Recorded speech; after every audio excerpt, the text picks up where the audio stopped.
Hello, everybody, and welcome to a brand new episode of Jace Beleren Must Die. Masood, you changed it right at the last second. I was really excited to interview your cat about how they've been. She's right here. We can go back to it. We know it's more interesting. There we go. Oh, yeah.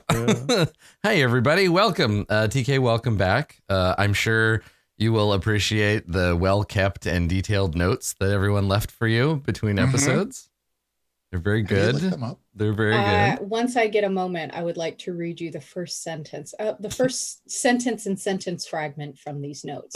I will do that in just a moment. They're really good. They're very good. I remember after I got them back from the proofreader, I remember. yeah. Where it's weird. Most shows we spend our time and energy on things like production and playing the game, but not here. Jace Beleren Must Die. Here we hired our own notes editor because that's a good expenditure for making a show. That's fine. Yeah, we're all really into archiving and so there was a convention between the last time and now. How was that convention? I think Carlos and TK, you both went to GameholeCon. Is that correct? Yeah. I was ecstatic to find cocaine that cheap. Okay. All right. That's the best part about cons. Cheap cocaine. Okay. Now I'm just imagining that the cat is talking. It's great. I'm really scared of Azula having Masood's voice, actually. Let me make a note. I need to make a note thing for a short story later. Can you do an impression of your cat, please? Just like what kitten with grown man. That's my voice. Yeah. Hi, my name's Azula, and I'm a little bean. I'm a little smush push that gets spoiled all day long. It's always so fun to hear other people's talk. You know what I mean? Like how the words, because it all makes sense. Like it belongs in my vocabulary. It's just not frequently used. Absolutely. She's my little smush push. Like smush push. That's only native to north side of Chicago. Yeah. I really like how this is the thing. If you watch enough Twitch, you'll notice that broadcasters have their own like I'm doing a chat voice. So when they do a voice to make fun of chat or to mimic chat, whenever chat tries to backseat them, whatever, everyone has their own voice and it's consistent every time they do it. And it's funny watching people because it really illustrates what they think of the people that are watching them play video games. What's your chat voice? Yeah. I gotta save it. I gotta save it for chat. No. Well, I gotta save it for chat to do something stupid, and then I can make fun of them using the voice. I'll keep an eye on them today. Oh, their chat voice. I thought you said Chad voice. No. Like when chat does something obnoxious, I think every single broadcaster I've ever seen has some voice to be like, "I'm making fun of you, chat." It's a thing. So I know what mine is. I just do the same voice that I use to make fun of my mom, which is the same voice everyone uses to make fun of their mom. What's the same voice everyone uses? Oh, she never hears it. She would whoop the shit out of me. But everybody uses that voice where it's like, okay, make sure your room's clean. Okay, make sure your room's clean. Oh. Yeah. Don't forget, that's not a concentration spell. Don't forget, it's not a concentration spell. Calm the fuck down, okay? See, I don't make fun of them to their face either because I love them. I don't have a hard time with chat backseating me on the rules stuff. Honestly, like if they come at me without a page number, then we're gonna have problems. But usually, when people are like obsessively nerdy about something, I'm like, yeah, you're right. I did not know that was the rule. Thanks, chat. You did it. It's just the way. It's the way that you offer that advice. I don't mind if it's like a fight where it's like, oh, is that a concentration spell? And then chat says, no, it's not a concentration spell. I'm like, oh, thank you, chat. Thank you for not making us look it up on D&D Beyond and take 2 seconds to do it. Yeah. That I would prefer not to take. But sometimes when it's like, well, it's fine unless the rule reference is wrong, because that happens a lot too, where people will say things as if they're facts, but really they're just opinions or misrememberings. Yeah. Oh, well, and day. Yeah, in the horror game, it's like I'll describe a monster as something, and it uses a certain stat block. And people will ask like later what stat block I used. And I'm like, I used this one. And they're like, well, your description didn't match that stat block. I hate that. I never put the same monsters and stat blocks together just because it annoys me. I don't want you to know monster I use. Yeah, and it's a horror show. It's supposed to be spooky. It's supposed to be spooky. Yeah, and Well, like that's- I'll describe technically Kayla's children or Vasily's children on the show are homunculi, but they're Yeah. not statted as homunculi. They're just technically You kind of have to do that, I think, with a group that is, especially with a group that's familiar with the game, because Mhm. a big part, and obviously TK, you know all about this, but a big part of doing like something that is creepy or scary or whatever is not knowing. So if you're like, Yes. you see a hyena-like creature, people are gonna be like, no big deal, it's just a gnoll. We can knock this guy over easy.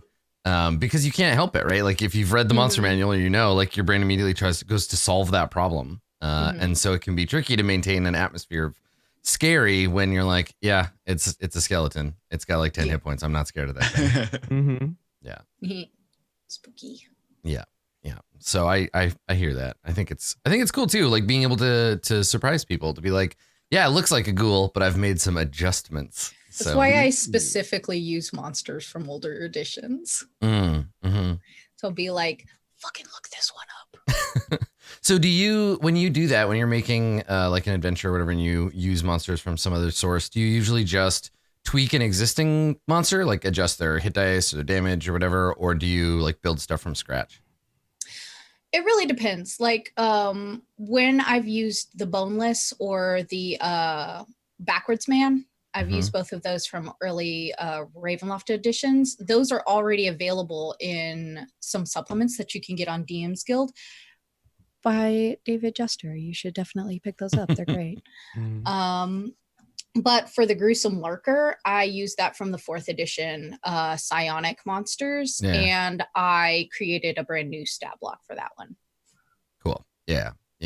I'm just always curious because I think sometimes being a DM is kind of an isolating experience where you're like, well, I'm just playing with my players and I'm doing my GM thing, but there's one of me and 4 of them. And so talking to other people who do Dungeon Master stuff, it's always interesting seeing like, oh, what kinds of tools do you use, or like how do you do it? I'm always like endlessly curious about that. Yeah. There are a lot of like really good, and even in the 5th edition, I really appreciate that there's like, hey, how to make these ones spookier, or add this thing or something like that. And then I usually will send the stat block to another editor because I've made enough stat blocks now and edited enough stuff mechanically. Check me out on DM's Guild, that I can do it pretty well. And then I'll send it to another editor and be like, hey, does the CR look right on this? What do you think of this? Do you feel like this would fit in lore wise? Stuff like that. Yeah, it's good to have somebody else to like look over that stuff because I'm like, I don't know, balance. What is that? Like, does this seem like a reasonable amount of damage? And it's always like, no, just like less, just slightly less. This is too much. You're going to kill everyone. Oh yeah. Like I usually start out, I'm like, okay, so this is probably going to be a boss fight. I should put some D10s in this. I should put some D12s in this. I was like, disintegrating ray. That sounds great. And then something happens, like, I don't know, the second game that I did at Gamehole Con where I failed. I roll in the open when I'm with people. Big Sam. And I failed a saving throw to not fall asleep. And so they made my boss fall asleep, who is a human adventurer. So he has nothing against it, like in the first round. And I was like, oh no. And because it's not his lair, he doesn't have lair actions, which I love. I love lair actions because I'm a monster. I wish I had special powers when I was at home. I would have special powers all the time because I never leave. I'd just be like, you do have special powers. It's called 911.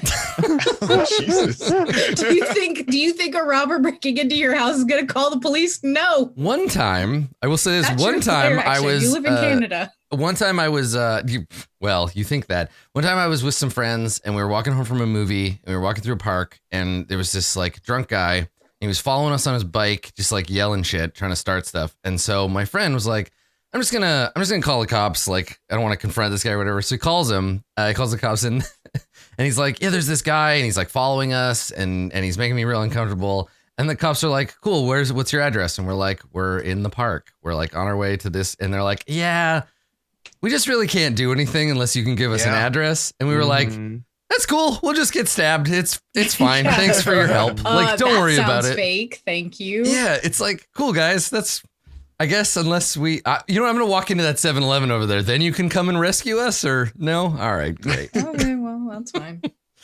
Yeah. Well, that 7-Eleven owner probably has a lair action. Yeah, right. Exactly. The shotgun. Yeah. Yeah. I think when you're making, this is the trick too, is that when we make encounters and stuff for D&D, I think people expect like boss fights, right? Where you're like a single very powerful opponent, because we played video games, we watch movies, we know how action stuff is supposed to go. But the way Dungeons and Dragons works is that it doesn't matter how powerful your one dude is, 4 adventurers will just take them apart. They'll just be like, oh, you only have 1 turn. We have so many actions with which to kill you. We have so many turns. Yeah. What's that? You wanted to get an action in? No, you're dead. I'm sorry. It's turn 2. At GameholeCon, I ran this game. I call it Snake Bite, where the players have snakes inside their body. And if they get hit, the snake bites a different part of their body, and they either get superpowers or they can't use that part of their body anymore. So, so it's a D4. 1 is legs, 2 is body, 3 is arms, and 4 is head. And so they can basically, some of them are like Weekend at Bernie's style, like can't see, can't hear, can't do anything, and they're just like walking with their hands. And it's all like, and if they get hit by something, then they have to roll another D4, and then, maybe they get their head back, but then they lose their arms. And I don't know. I focused on those types of mechanics more than like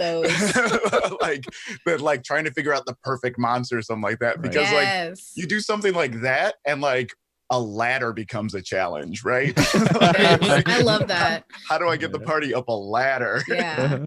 It's great because like nickel and diming, especially for boss stuff. For season 1, their boss fight was actually in 3 tiers.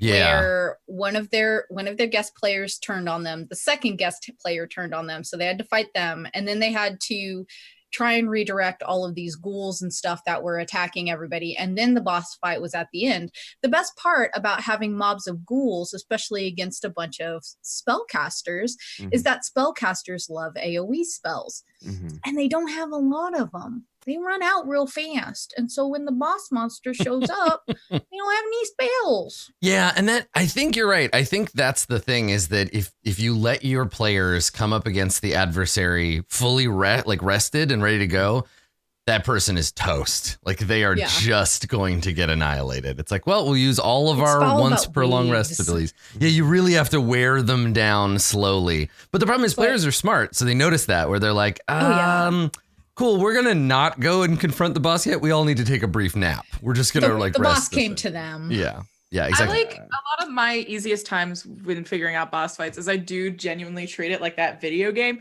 where it's like you get that first hit point level all the way down, and then phases. Cinematic montage that you can't, and then there's cinematic. And that's a thing that used to be, there used to be a lot more mechanical stuff like that in 4th edition, where they had bloodied, where it was a tag you applied to a creature once it was at half hit points or lower. And that was the way you could do like raid bosses or whatever, where it was like, oh, you get them below half, they shift, and now their stats are different, or they get access to new abilities, or like whatever. And so you do that kind of like Dark Souls boss fight thing. I do that too, and I think I'm surprised that it's not somewhere in the monster manual, or like, like phased boss fights or phased combat like that. I think it's super useful. I do bloodied, but when it's bloodied, that's when, and this applies to players as well. When you get bloodied, that's when it's going to start being like massive damage. So if you crit on something that's bloodied, maybe you cut his arm off or something. Right, like the Warhammer Fantasy roleplay used to do that, where it was like you had your normal hit points, but then crits bypassed those. And then if you ran out of hit points, every hit was like you lose your leg or whatever. You're too weak to defend yourself. Yeah. Of course, whenever, like for me, whenever bad guys get below 5 hit points, they don't have death saves, so they're pretty much going to go prone. Like it's, what are you going to do when you have only 5 hit points? It's like, I wanted to ask, TK, did you run am I remembering this correctly? Did you run Alien at GameholeCon? Is that you? No, Lisa played Lisa. in it. Yeah, okay. I've played before, but I didn't run it. Though Yeah. I do love Alien. It is my favorite franchise for anything ever. I read the like starter box or whatever, and I just wanted to see. But you like it? You've played it before, and you dig it? I liked it a lot. And the GM was like, "Why don't you take a look down that elevator shaft?" And I was like, "What the fuck? No! Why would I do that? That sounds stupid." I feel like I was playing a character where I was like, right. Yeah, I feel like if you're in a game you know to be a horror game, you kind of have to play your character like a person in a horror movie. Like you know it's not smart to look down the elevator shaft, but you're like, yeah, my character would do that. Yeah, I look down the elevator shaft. Yeah. No, I'm the one who spooks. Yeah, it can be hard having to be a PC sometimes. Yeah, okay, Adam, shut up. Who asked you? If I could speak with Masood for a moment, as much as I'm enjoying speaking to the cat, Masood, this is at you. Total left turn. I went and saw Parasite. Yes, I saw. Holy shit, it's so good. It's so good. It's so good. Well, she knew. This isn't about me anymore. I'm out. The cat looks so offended. Yeah. How dare you? How dare it? I don't have the love of all these people. No, did you have the feeling I had immediately afterwards? Like, I want to watch it again. Yeah, I felt it's funny because I saw The Lighthouse and I saw Parasite in the same week. Yeah. And I was just like, I came out of Lighthouse being like, that's the best movie I've seen all year. And then I watched Parasite and I was like, oh, The Lighthouse. I'm sorry. You just got bumped. Yeah, bud. Yeah. It was amazing. Pepperoni.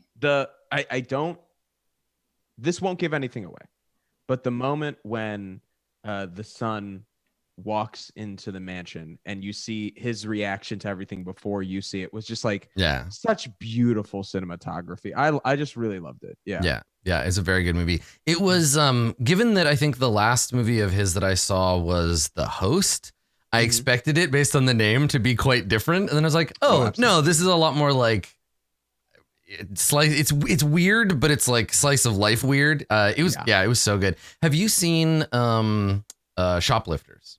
You seen Shoplifters? It's a Japanese movie. You should watch it. It reminded me a lot of Parasite. Reminded me a lot of that. They're both kind of good in that same way. I think you'd dig it. I think we should have some offline discussion about the parallels to like North Korean, like sort of. Yeah. There's such good content in that film. Yeah, it's one of those movies that's impossible to talk about it without spoiling it. So I guess suffice to say, if you haven't already and you like good cinema, go and watch Parasite. It was awesome. Watch Parasite. Here's the thing. We'll have this up as a YouTube video. Okay, so just leave right now. Go drive, watch Parasite, and we might still be running by the time you get back, so we could talk about it in chat. I'm really excited about the way that you two are easily able to recall this movie this week. Mm-hmm. Yeah. As opposed to honestly, you guys talked about Parasite for way less time than I thought you would. Well, the thing is, because we don't. Yeah, I don't want to give anything away. It's one of those like, it's good. You should see it. We don't want to talk about why it's good. Watch it. I mean, it's not like we're trying to remember who's in it or like when it came out or whatever. Like I only watched it like less than a week ago, so it's still fresh in the old noodle. But give me 2 weeks and be like, so Adam, what'd you think of Parasite? And I'll be like, what now? Which classic rock song did you kick out to let Parasite in? That's right. Unfortunately, I have forgotten the lyrics to Tom Sawyer. So, I mean, doesn't really matter. It's got the guitar riff, and that's all you need. Yeah. It's so funny. I'd watch a show of just spoilers. I love spoilers. I'm okay with it. It like, it's a deflated bed. I don't know. Am I the only one who likes spoilers? Like, I like knowing about them. Like, no. I want to know everything or nothing. So it depends on the content, right? Like, if it's something I care about, like that I started watching, don't spoil it for me. But if it's something, if you started watching, definitely. Yeah, if you're already like watching it. Someone told me the plot to Midsummer without me going to see it, and I was like, hell yeah. Like I loved hearing it. I would have been terrified in that audience, but having it described to me, I was like, this would have been a good film to have seen, and I was okay I didn't see it. Yeah. I intentionally spoil myself for a lot of movies, especially horror movies, because so many movies nowadays sneak in my personal PTSD's triggers, so I have to look them up. Yeah, I feel like that's the thing you have to do sometimes. Yeah. And so like now I have to look up stuff way in advance just to be like, okay, is there going to be I have to look this up, but it's fine. Just doesthedogdie.com. Just figure that out. Yeah, right. A lot of those websites. I bless every one of them. Yeah, it's one of those things where you want to have an easy access to like knowing what kind of content there is without it spoiling it, and finding where that line is for you like really depends. Yeah, there's a period of time where between when spoilers start coming out and when I'm able to watch something, where there is that temptation where I'm like, I kind of just want to like know everything about this new Star Wars movie before I go see it. But also like, I think the idea, if you really think that spoilers are super, super important, I guess you're kind of saying that the how you get there isn't as important. That if you're like the kind of person where like, they spoiled the movie, it's ruined. It's like, but what about the whole film? Like, what about everything else in that movie? Are you just discounting that? Not Awful says it in the chat. I enjoy spoilers because then I can spot the clues leading up to the thing, but like not even just clues, but just like the theme and the little Easter eggs and like a good movie has very specific writing and very specific camera movements. Everything in the scene is there for a reason. Yeah. And a lot of that stuff you don't catch the first time and maybe you have to watch the second time. But if you know some of the plot points, you can be like, oh my God, this is genius. This is what they're moving to. No, it was like, so let's take Star Wars. I found out about like the very prolific death in the last one before going in. And therefore I spent every scene being like, oh, is this the prolific death moment? And it took me out of it every time where I was like, is this it? Oh, no, it's not it. So I was relieved when it finally happened. I was like, cool, now I can watch the movie. But like, yes, look up who wins Survivor before you watch a season of Survivor. It's more interesting that way. It is, because you can really put yourself into that journey. Yeah. I'm trying to think of things that would really upset me if I had them spoiled, and the only thing I can really think about is Terrace House. If anybody spoiled any of that bullshit, that would actually make me mad, because I watched to find out. I'm not watching to be like Terrace House is a Japanese. Do you want to try to describe it? Describe it, Katie May. You tell Carlos. Tell Carlos what Terrace House is. Okay. Imagine the real world, but it was calm. It was like the real world and the Great British Baking Show, like the level of serenity that brings you had a child. That's Terrace House. Okay. It's so good. It's like this little slice of life reality show that happens in Japan. And it's so you're like following like three men and women, like they come and they live in a house together, and then there are like these 5 comedians who like watch a segment and then talk back about it, and they're all really funny or also be super obnoxious. And so you just like watch, but it goes over like a long period of time. It's a year, yeah. Wow. And they so the thing is, like in Japan, group dates are a normal part of dating. Like usually groups of people will hang out a bunch. And then they'll go straight from like, we're hanging out as a group to like, you and I are boyfriend and girlfriend now, and we'll probably get married, right? Like there isn't that kind of like pairing off and spending a lot of time alone together stuff that happens after you decide to like be together with someone. And so the show's like chaperone dates. Yeah. And so the show's framework is it's like an extended group date that lasts like a year. And you live together. But I'm watching the trailer right now. I explain it. It's beautiful. I love that. I'm watching the trailer and having you explain it. Yeah, it's like very real time. It's very wholesome, and it's like it's not mean spirited. And what's cool about it is they live together in this house, but they all have their own lives where they still have to go to work. It's not like we do dumb games and like competitions.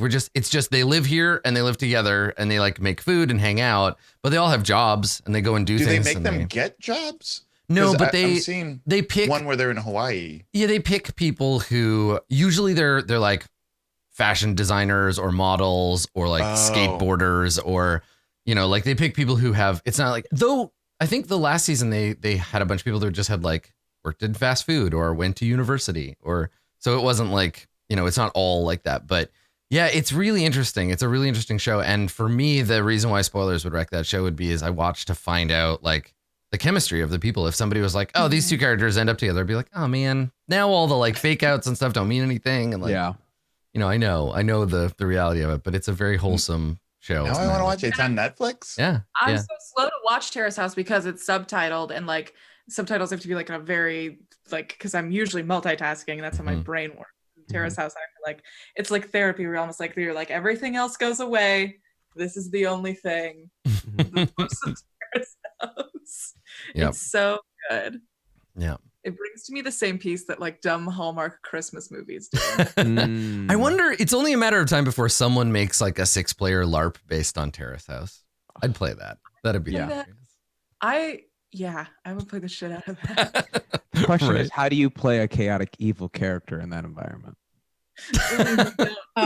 You cast an American. I love the idea of like, we're here's our new reality show, and it's like, here's 5 normal people and Tack. Let's go. Okay. I see how this is gonna go, but I'm gonna let you guys know right now, I am not the one to be bullied this week. We're going back to Katie May. I think it's Masood's time. No, please. It's back to me. Everyone loves me from the cat. Now it's time to roast this mustached man. Come on. Yeah, well, let's get to the thing. Like we're so close to committing a crime that will get you at least a little closer to your goal. So instead of killing Winnegar's friends, let's kill Jace's friends. But I want to start with Tack, because you heard some news and went to go and handle it. So give me the quick, like, this is the meanwhile. We fade in on several hours prior. Tack. Now, is this like, do we fade in on Tack like frantically running for home, or like what is your approach when you head down into the underground, right? Like how panicked is Tack? While all my co-conspirators are playing Uno in Ironclad's guest room. I think Tack is frantically running. And Tack has really short legs, so they definitely run. Tack is always 100% on like energy all the time, all of their emotional energy. It's kind of like Tinkerbell, where their bodies are their body is so small they can only feel one emotion at a time, and the emotion is blind panic. And so there's like windmilling arms and like frantic running.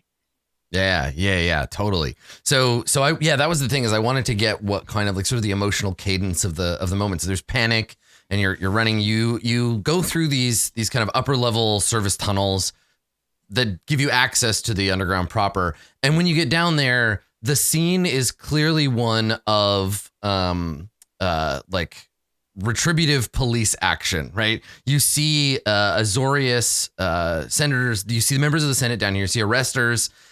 It's usually they're in groups of 2 with an ornithopter, and literally we see from Tack's perspective as you come around a corner, we can see some dwellings, and we watch a couple of Azorius drag a Devkaran, like an elf, from his home, and he's shouting like, you can't do this. I'm a member of the Golgari swarm. Like, you can't just come and take me out of my house. I've done nothing wrong. And this is happening throughout the underground. Like, it's clear that there are targeted strikes going on against specific members of the swarm. And so there's a lot of like shouting and probably no like it's early enough on that the word is still spreading that this is happening. So there isn't like a huge riot or anything yet, but it's clear to you, Tack, that as soon as you get into a populated part of the underground, that this is already happening. That they've started ahead of the bill being ratified. And this is fairly normal Azorius stuff, where sometimes they'll do something to get it done and then later be like, yes, it was totally legal. See, we signed the bill for how this is legal like a week ago. And you're like, and don't worry, we sent it into our internal affairs office and they didn't see anything wrong with it. That's right. An independent panel will take a look at our actions, and yeah. So that's what's going on. And I think you come around the corner and immediately, like, there is the underground is lit completely differently than normal. So it looks almost like an alien world to you, because normally it's lit in like dim light. most of the folks that live down here have dark vision, but there are, luminescent globes. There's a bioluminescent fungi that lights this place. It's usually pretty dim, much more like a black light, like a velvet painting than the surface world. But with the arresters down here, everything is being cast in this bright white blue light that is coming from the ornithopters. So there's this sudden like stark brightness down here that you and the other people that live in the underground are definitely not used to. Give me a second to like deal with this police action flooding my hometown. Yeah, right. Yeah. So let's be honest. TAC was not interested in being stealthy until they saw cops. And you said that they're kind of targeting specific people, or they're just picking up anybody. Let's have you make a roll and see what we can figure out. So I think probably perception in this case. Yeah, because that's going to determine how many cops, at least in my opinion. Mm-hmm. Oh, I 14? do not have the sound on my Chromebook off. That's all right. So you got you're welcome, headphone users. You got a 14 on your perception. So yeah, it doesn't look like they're just arresting everyone, right? This isn't a round up the whole neighborhood like paddy wagon type deal. This is a going after specific people, and then there are other people who are like getting involved, right? So you look over and you see these two arresters, and they're dragging this Dev Karan out of their house, like putting a bag over his head. But near him there is another Dev Karan, like pulling on the officer's uniform, being like, "Get away from him! Like you can't do this." People getting involved because it's their community that's under attack, not because they are being targeted, but it does look like specific people. Okay. A couple questions. Is a 14 enough to determine if they are specifically targeting Dev Karans? It's not so much the 14. It's that this neighborhood, like this block, is where a bunch of Dev Karan live. You don't have anything else to compare it to. Okay. This is just like the first thing you've seen. Yeah. Okay. Chances are pretty good. I'm in a nice neighborhood. Chances are pretty good. Like this is the thing. The more, and this is true of the guild in general, but they tend to go after like the Golgari is broken down into political blocks, and those blocks tend to be aligned culturally. So the Crawl tend to operate kind of as one block, and the Dev Karan as another. And it is possible that just the political block that make up the Dev Karan have like made enemies of the Azorius. But what you heard above seems that it's now that Vraska is in charge, that the Azorius have a specific mandate to go after people that supported her. Okay. Well, and I'm also wondering if it's enough to determine if I recognize any of the Dev Karan as a Kron. Do they live in this area, or are these more civilian Dev Karan? I think at this point you can't really tell. Part of being a member of the Okran is that you are like a secret assassin, but not really not really at home. Like most people know that your mom is a high-ranking member of, like they're not a secret assassins next to cult. Some at the secret meeting too. So yeah, but this Dev Karan is just wearing like clothes. So if they are a member of the Okran, then they're off duty, right? They're not wearing their carapace armor, and that's fine. Yeah. Okay, then I will stick to the crumbling alleyways and try to make my way home. Okay, let's have you make a stealth roll. Now you're very good at this, but let's see if I'm good enough. Because if I roll a 1, you know what? I'm gonna give you advantage because it's home territory. It's easy to hide down here. The Azorius, because of their spotlighting, they have limited. They have very good visibility in very limited areas, right? They have these bright pools of light that they're shining on people, but that makes the shadows darker for you to hide in. But I'm gonna give them advantage as well because there's so many of them. So we'll ratchet both sides up. Okay, I got 22. 22, okay, which is pretty average for you. Let me see what stat block I should use for arresters. Let's see. Knight or veteran. Okay.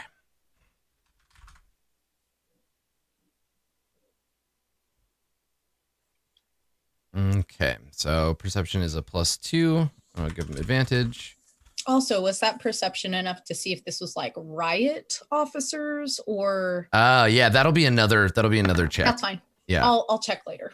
Okay, all right. So you're able to stay hidden. They're not here to like root out criminals. This is more of a surprise attack kind of thing. Like you don't even know that you were going to be under arrest, and now you are. So they're not really looking for people skulking around or like trying to escape or whatever. But you're not the only one. I think that you spot several other people like using back alleys to get away. People kind of like going for, and maybe you run into someone. Maybe there's like a human. You come around a corner and you bump into her, and she turns like surprised, and she sees you, and this is the thing. You don't know this woman, right? She's human, or maybe half elf. She has like a mood mark on, but she doesn't look elven. And you don't know her, and she doesn't know you. But she looks at you and sees that you're Golgari, right? Sees the way you're dressed, and puts her hand to her mouth and like puts her hand around or her arm around you. She's like, "Come on," and like pulls you into an alley. Okay. And you can see that there are other people kind of like skulking away, like trying to get away from the main thoroughfare and trying to escape. And we see an Azorius arrestor walk by, kind of like looking for people. Make that religion check, and then you can right. talk to this lady if you want. Bloop. I don't know. All these Azorius kind of look the same. Yeah, exactly. Yeah. I can tell you this: they're bastards. So yeah, they're walking around with their like, they got helmets on and like armor, and they have their stun wands and stuff, but it's hard to say if they have any other purpose besides coming down here. But it looks like they're ready if you know the Golgari put up a fight. Okay. But yeah, so this woman like pulls you around the corner, and she looks at you and she says, it's not safe up there. The Azorius are everywhere. You have to be careful. So is this? I know thieves can't. Yeah. Can I assume that there is like Golgari slang that we can at least engage in? Yeah. Or something like that, or leave like a message on the wall that there are like arresters, which direction they're in, and things like that. Yeah. So the thieves can't as a thing in D&D presumes the idea that the organization you belong to or the place you would have learned it would have been like a thieves guild, and unless you're guildless, that doesn't really make sense. Like it makes more sense the way you're positing it, that it could be like it's Golgari signs rather than. And I think it does make sense for the guilds to have, especially guilds like Golgari or Dimir.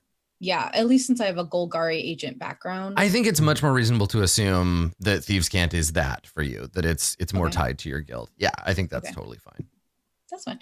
Because I'd like to like, at least I assume that we have like some way of communicating with each other without Azorius necessarily. Like understanding us. Yeah. So I think Tach would ask, he'd be like, where are the big bugs? Like, or they'd be like, where are the big bugs? But with like some small street sign hand language, just to keep this chatter down.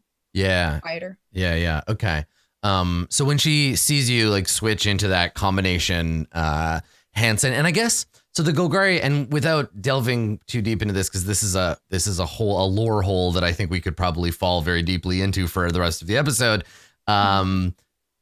What your like, so your secret language, the Golgari would communicate through, because it's mostly dark down here, but a lot of things have dark vision, so it might be like signs in a certain kind of like paint you can only see with dark vision, or that it shows up brighter in dark vision.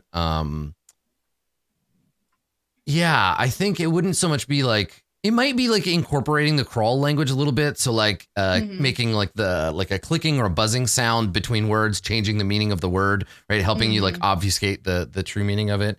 And then like S's are more like Z sounds. Yeah, and it would be a language you would use when you want to keep like quiet. So there's probably like making sounds that you could easily disguise as something else. So there's like a sort of mimicry aspect to it. But it lets you get basic concepts across either more subtly and obviously more quickly. So when you do that, when you switch, the girl picks up on it. She notices and does the same. And when I'm asking where the big bugs are, I mostly mean the Okran. Yes. Yeah, totally. And you can impart that to her. And she says, she communicates to you, basically she says that the Okran are doing what the Okran do. As soon as there is trouble, they they scattered. And they went into hiding so that they can get revenge for whatever happens, right? The Okran are not here to protect us. They're here to get vengeance once we fail to protect ourselves. She says it started maybe 20 minutes ago. They've been dragging people out of their houses, specific people. They're not asking any questions. They're just taking them away. And she says that her aunt, who she stays with, she got captured and she got away. Okay. Tack will ask where are the cocoons, like where are the where are they taking people? Are they gathering them up or are they splitting off to take them individually topside? They've been taken away mostly one at a time. Okay. They're coming down, grabbing people and taking them back up above. There isn't like a central place that they're being taken and then moved from there. Whether true or not, Tack will interpret that they do not want it to be obvious topside that this is a raid. Yeah. Because everything upstairs seemed fine, and this is the inverse. Everybody comes down to the Golgari swarm to the underground to do their dirty deeds, right? Mm-hmm. So like you're not the only ones that move contraband through these tunnels. The Azorius, it's fair to assume that if they wanted to keep something off the streets, they would just use the underground to move people to New Prov. Okay. And then Tack will ask if she knows where the spider web is. So the Akron, does she know where they're hiding? Right. Yeah. Where is there a thread that you can read? She shakes her head and says, I'm not the kind of person they would have told. Right. Like she's not in that circle. That's fine. Last of all, I'll ask who her brood is, like who her aunt is. What's her name? Okay, yeah, she gives you an elvish name that you don't recognize. Okay, I don't recognize it. Okay, that's fine. Then I will hand her one of my throwing knives because I have 12 of them. Okay. I'll give her one of my knives and break off from her. Okay. Cool. I was just checking the name of the prison. So there are two prisons in Ravnica, two big ones. They're in precinct 2 near New Prov. Uzdek is this like the big old prison where most people get taken, but they're building a new one called Exeter that's supposed to be like 3 times bigger, but it's not in operation yet. So probably they're being taken. If they're not being taken to New Prov like to be interrogated about something specific, they would be taken and held in that place. Yeah, in Uzdek prison. So yeah, you give her a knife, and she nods, and she takes it from you and flips it over, and you can see like she's clearly practiced with it. It's not like she's scared of the knife. She seems like she knows what to do with it. So she takes it, and she asks you, like, where are you going? What are you gonna do? Tack does not answer. Okay. That is none of her business. Yeah. Okay. So she gives you whatever the equivalent of like the silent like Golgari comrade salute. Like there's got to be some kind of like secret hand sign of like respect or whatever. Yeah, there probably is, but yeah. Tack doesn't give it back. It's just like, okay, fucking weirdo. Yeah. Yeah, and she kind of side eyes you like, well, I'm thankful for the knife, but that didn't go the way I expected. Cool. Later, nerd. Yeah, and then she disappears. So where are you going? You're gonna head down to check on your mom, go home? Yeah, I want to check on my mom. Okay. All right. Yeah. I'll check our house first, even though I know I really just want to see if there's any cops outside our house. Yeah. Okay. I have no intention of actually going in there. Okay. Yeah. So you come down to your house. You're navigating the tunnels of the underground, making your way towards home. And the further from the surface you get, the less Azorius you see. Like it seems like they're what they normally do. They're going after the easy targets first, and then slowly working their way down. But when you get home, there does seem to have been an exception made. When you get here, your front door is open. So the door's open. There is bright light coming from, I guess, like the upstairs window. So there's an illumination, like, and it's sending this big cone of light across the ceiling of the tunnel and the wall on the other side. And that's what you see when you get to your house. Don't love that. Yeah. Can I see people, or it's just the light? Nobody passes between whatever the source of the light is and the window in the 30 seconds that you watch, right? There's no interruption of the light. No one walks by it. Do I know if do I know if my mom has mentioned a safe house before? At least for the two of us, if things go sideways. Right. So this like is the part somewhere where you, for me to go and then she'll come get me. Yeah, where you flash back to like if there's ever trouble. Yeah, I think she would, just because your mom cares a lot about you and lives a dangerous life and she knows she has enemies, so she would have done something. Yeah. So I don't know what the details of that would be, but I'm happy for that to have been a thing, a conversation that you had.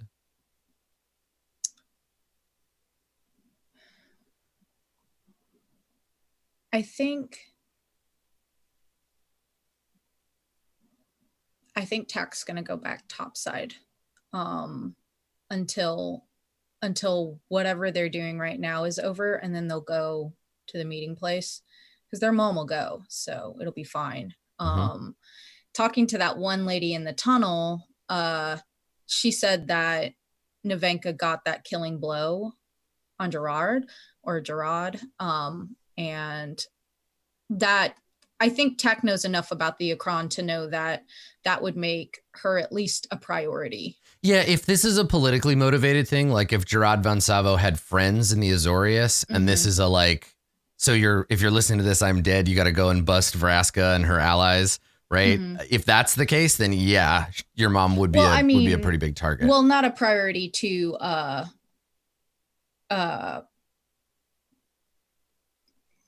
arrest, but at least Tack would think that would make her worth getting to the web. Yeah. Okay. Yeah. So Tech doesn't know much about that. So. You watch the house from outside for a little bit. You don't see anybody moving around inside. And so instead of going to investigate, you turn and head back towards the. Yeah, I'm going to go topside because it's not going to do her any good for me to get arrested.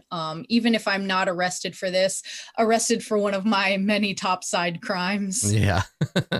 So I like the idea that's a way of thinking, of being like, listen, I haven't committed any crimes down here. This is legally distinct territory from up there. I have surface crimes and then I have regular crimes. Yeah. Like if I get arrested, I don't know that I go to the same prison down here as everyone else. I think Golgari justice is much more about getting recycled. I think it's like, you goofed up, so we're just going to reclaim your body. There's kind of like a weird like mushroom Fremen thing going on in the underground.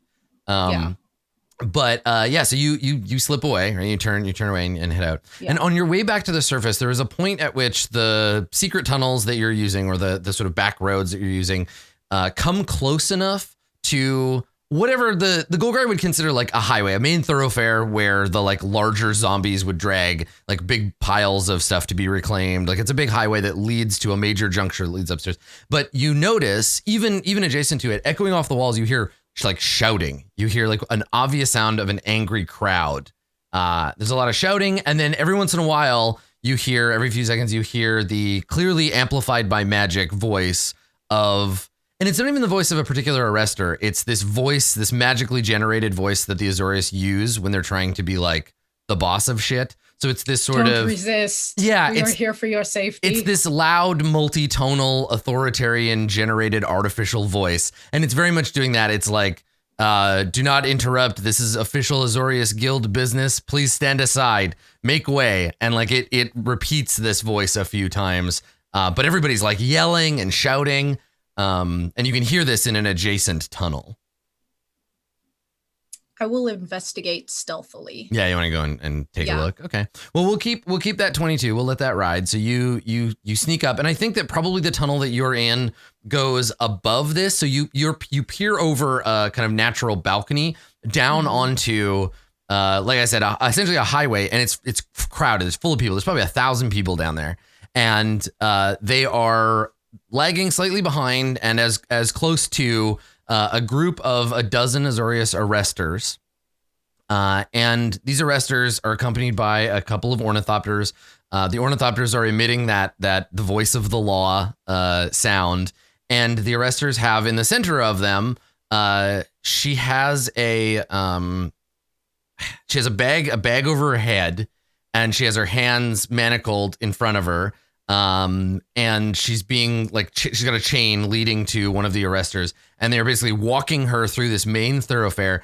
You can't see her face, but you recognize, you know what these hoods are for. They're very specifically anti-Golgari, because the Gorgons really only exist among the Golgari. And so this hood is used to like limit their ability to turn people to stone. It's Vraska. And that's why everyone's so upset, because the leader of the Golgari has been arrested and is being like walked up the main street by the Azorius, and everybody's like shouting and like screaming at them, but no one has done anything yet. This hasn't turned into like, this could go very badly, but it hasn't yet. And that's what you see. You peer over the edge and you see that. See, this is where Tak comes at an impasse, because Tak has no love for guilt in general. Yeah.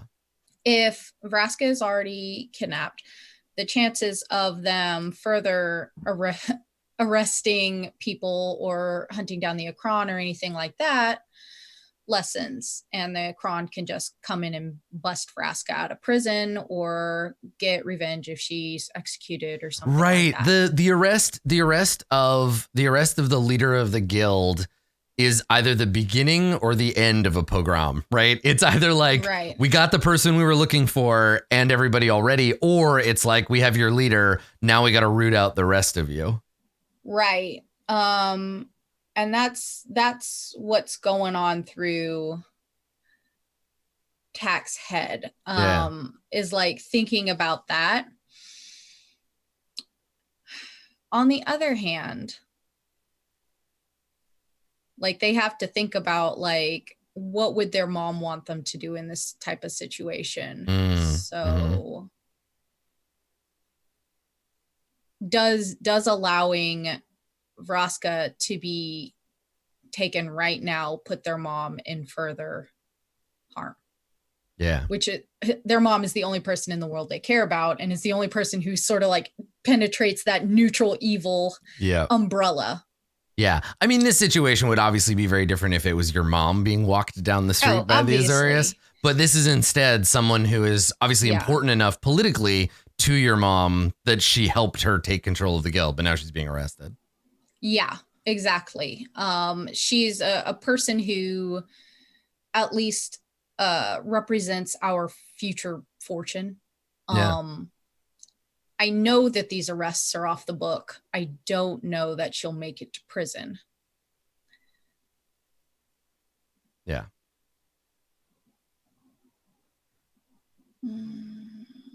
Oh, no.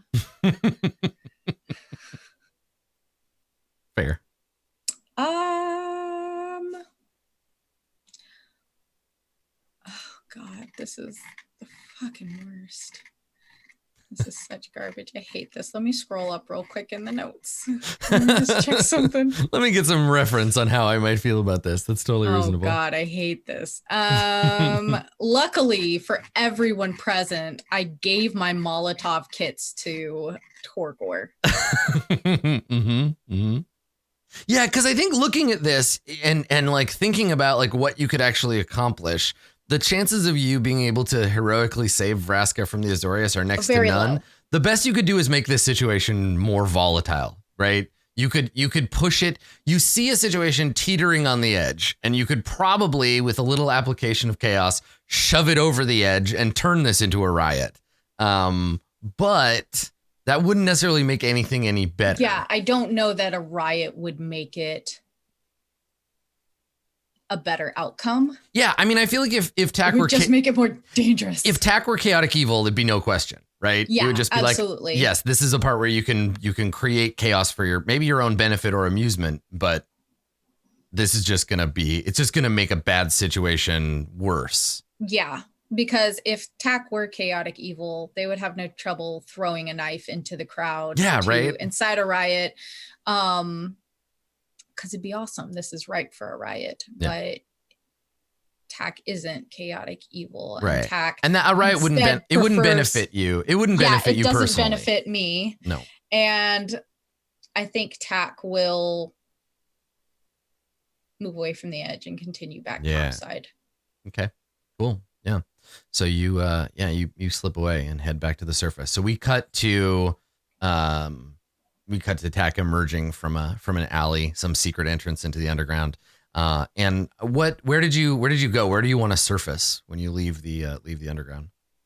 I think I'll surface back in. Oh no, that's a terrible idea. I'm not going to surface back near the precinct. I'll surface back near I'll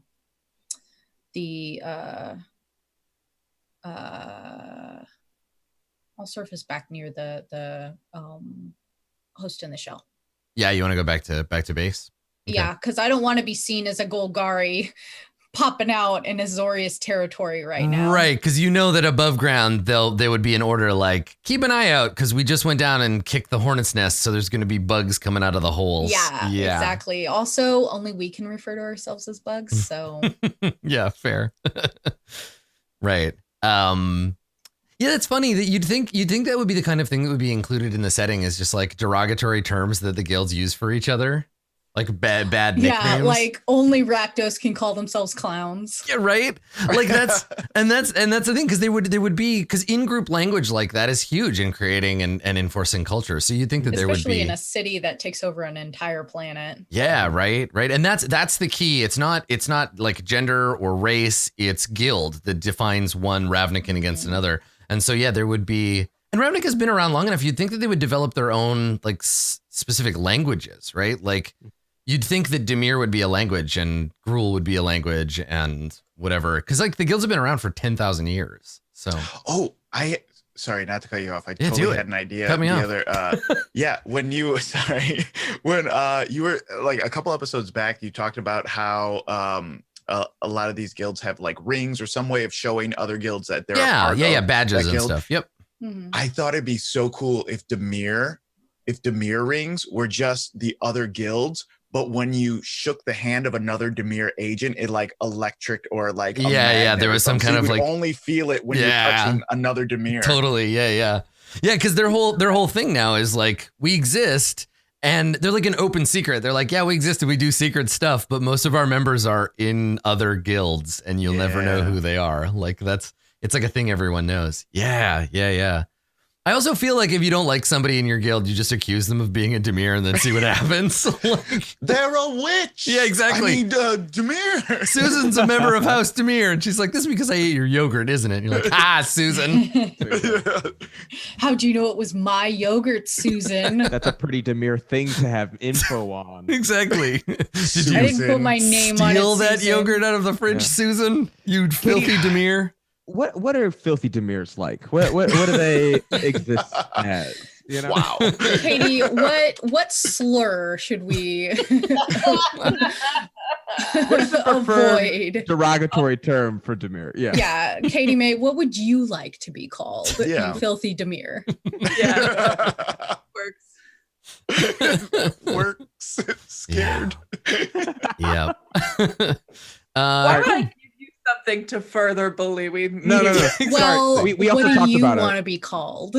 You could call Rakdos terrible people. Right. Awful people. Well, or that's a fact. extreme libertarians, because that's what I've realized what they are. They're just they're like, you could call all Rakdos Swansons. I was reading a Wikipedia article about anarcho-nihilism the other day, and I was like, oh, so like the Rakdos then. I see how it is. Yeah.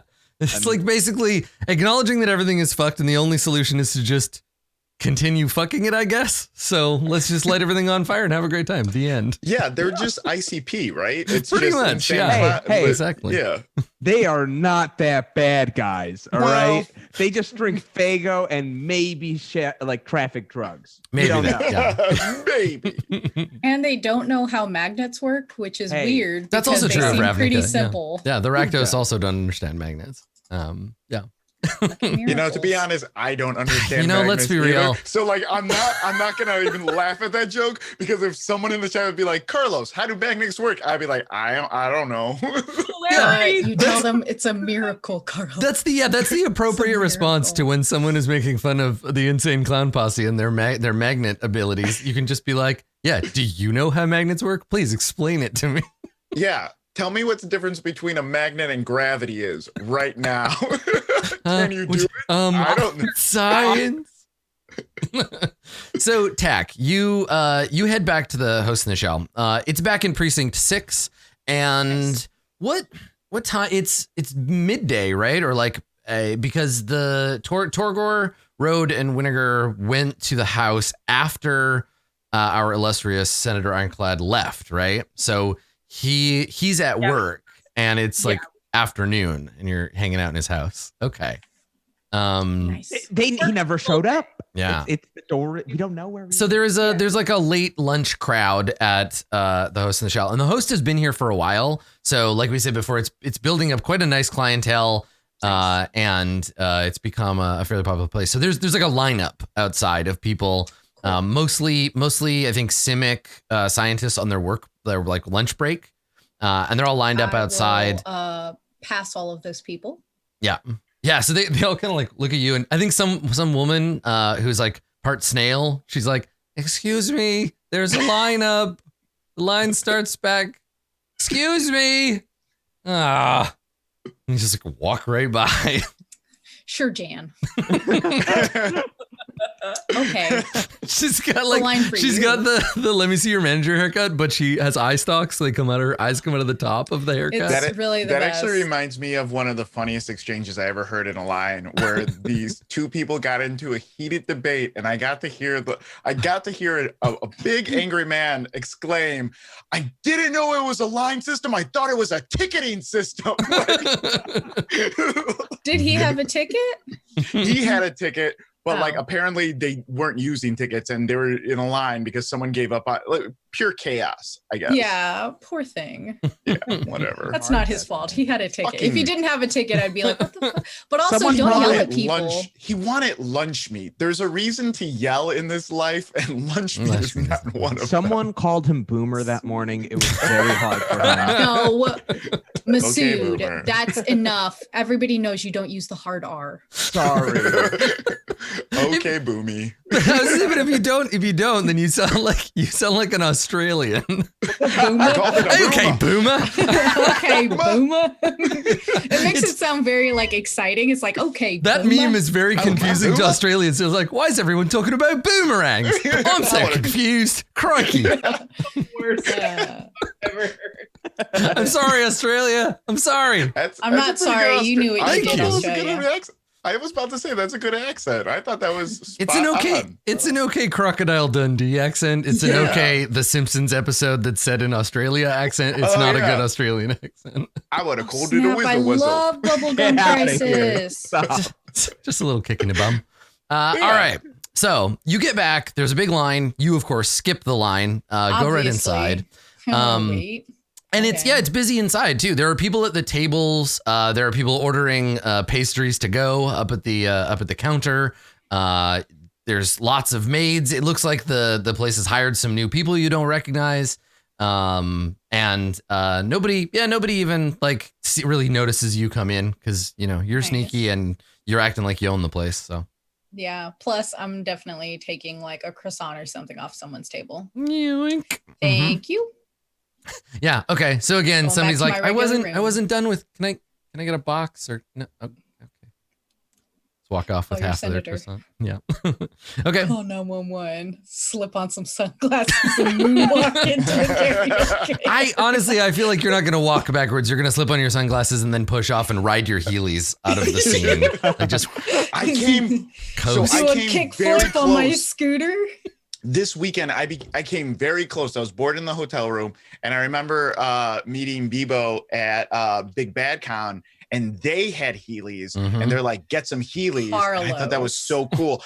I was Do they so have close. them in adult sizes? They do apparently. They have them in adult sizes. Yeah. It's like between like $65 and $100, I want to say, God. on Amazon. Carlos. It was in my cart. I was ready to buy it right then and there.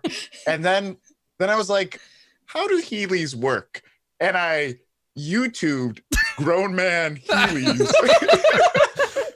Yeah. Serena slammed the door open. She was like, No, she was like, get him now. Yeah, Don't she's let a that bad video influence. get You don't them want now. that. I'm Yeah. DMing her right now. Listen, once we get Heelys by like, I don't know, acronym or like Yoji Yamamoto, then you get your techwear Heelys, then you're good to go. Stop. Well, I want the I don't know why I thought the wheel goes in. Like you can No, you always are on wheels. No. You're always on wheels. Yeah. And I'm like, I just want to like, I don't know, push back on my heel and they pop out and then I zip away. But it's literally just grown men on their tiptoes walking around. That's a really good way to forget you're wearing them, like in a lineup at the bank and then just falling and breaking your hip and just being like, well, breaking your hip like the grandpa you are. Exactly. Old man breaks hip in bank. Shoes to blame. News at 11. Yeah. If you guys want to laugh, just look up grown man Heelys. It's really bad. It's like, oh, wow, this would be me. Even the guy who's okay at it is going to hurt himself one day. Like, no, not for me, guys. You don't have trying the to get me to buy dexterity Heelys, guys. Yeah, guys. It's not going to happen. Leave Carlos alone. So just wait. When you go to your wedding on the day of, there's going to be a box waiting for you. And for some reason, your shoes, they're missing. Who took them? my No, it's going to be. I had to travel all of Thailand in Heelys. That's a movie. I'm filming it. I do want to see you like on the beach in those Heelys. Yeah, one man, two wheels. I took a Quest Healy for love. I took a totally sick Healy tour of Bangkok this summer. It was awesome. I do want James Earl Jones to narrate that documentary. Oh boy. Yeah, Well, okay. I moonwalk back on my Heelys and do a sick kick flip. So and what, go in the karaoke. I guess the question is, are you going here to just like hide out or begin planning your operation? Like, what is this? So you get to safety, relative safety, right? In the host. You get back here. You get into this former karaoke room, now storage room. I believe this is the room where the window got broken. So it's probably like boarded over. No, that was the office. That was the office. That's right. Yeah, because you left him in there. Okay. Yeah, this is the room where we spilled a ton of parfaits on the floor. So probably there's a big stain on the floor. There's a bunch of boxes jammed into the corner. And there's a dry erase board where Wenzel tried to explain like metaphysical nonsense that I don't care about. Yeah. Perfect. Okay. So you get back, and what do you do? You've got your stolen pastry. I guess I sit here and I eat my stolen pastry because I don't know where Ironclad lives. I don't know that everybody is at Ironclad's house playing Uno or spades or whatever they're playing. Okay. I'm just hanging out here. We have that moment of you, like you sit down on the couch and you eat the stolen croissant, even though it has like lipstick on it. And yeah, right. I don't. And and then all of a sudden there's a knock at the door. You hear a knock, and it's like tentative. Sorry. It's a little like, hello. Scary. Did we determine that I did wash my face and everything before we went on that thing, or am I still eating lipstick? Like, does my face still look like that? And I'm wearing a nightie. I don't know. What did we determine? I assume that you changed at some point that's right. between incognito mission. Okay, clarified. You took the nightie off. I remember this. Yes. Yeah. I'm keeping the lipstick on then. Okay. Okay. Yeah. So there's a tentative. Knock on the door. Mind your own fucking business. On the other side this of the is the passcode this week. I say on the other side of the door, you hear a voice be like, "Oh, sorry, didn't mean to bother you." And then you just hear like, they don't leave. There's a pause where they're kind of like, you can feel them thinking about if they want to like come in and knock again. Open the door. Yeah, you open the door. Okay. Is this a nerd? Can I beat them up? It is a nerd. Yes. You see, you see a familiar Loxodon. Okay, that's fine. I thought you were gonna say you see a familiar goblin. I was like, oh, kill him again. So you see a Loxodon. You see Gary. Gary is I think Gary's working in the bakery today, and so has a little chef's hat and an apron on. And Gary's holding a plate with a half dozen like chocolate dip, like chocolate glazed pastries on it. Oh my gosh, are they Madelines? They can be, yeah. Fuck yeah. And then They in his can other be.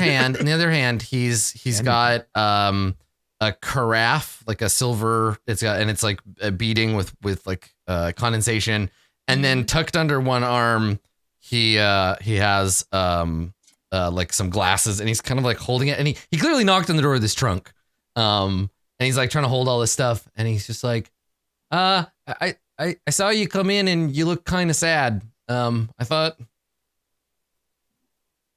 can I put these down somewhere? Yeah, you work here. And he comes in and he like puts the plate down and puts the glasses down. And he's like, I made you lemonade. My asshole shield is failing. And so he's like, where is everybody else? Uh-oh. There's a lot of questions. These are a lot of questions. Tack is immediately suspicious. And Tack just like sets their little red hand on the door and just like slowly closes it.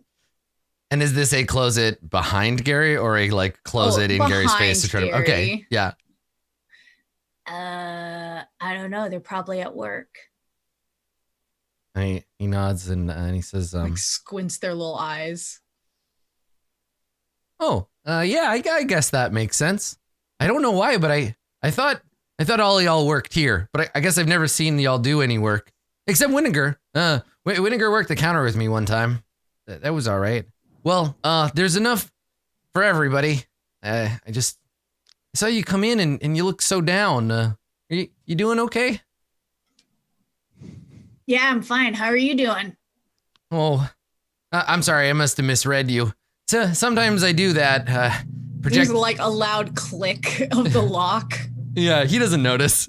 It's like my therapist says that sometimes I project my own feelings on other people so I can externalize them, and then I get anxious about. So maybe what's really happening is that I'm feeling kind of sad today. And well, are you busy, Tack? He looks around.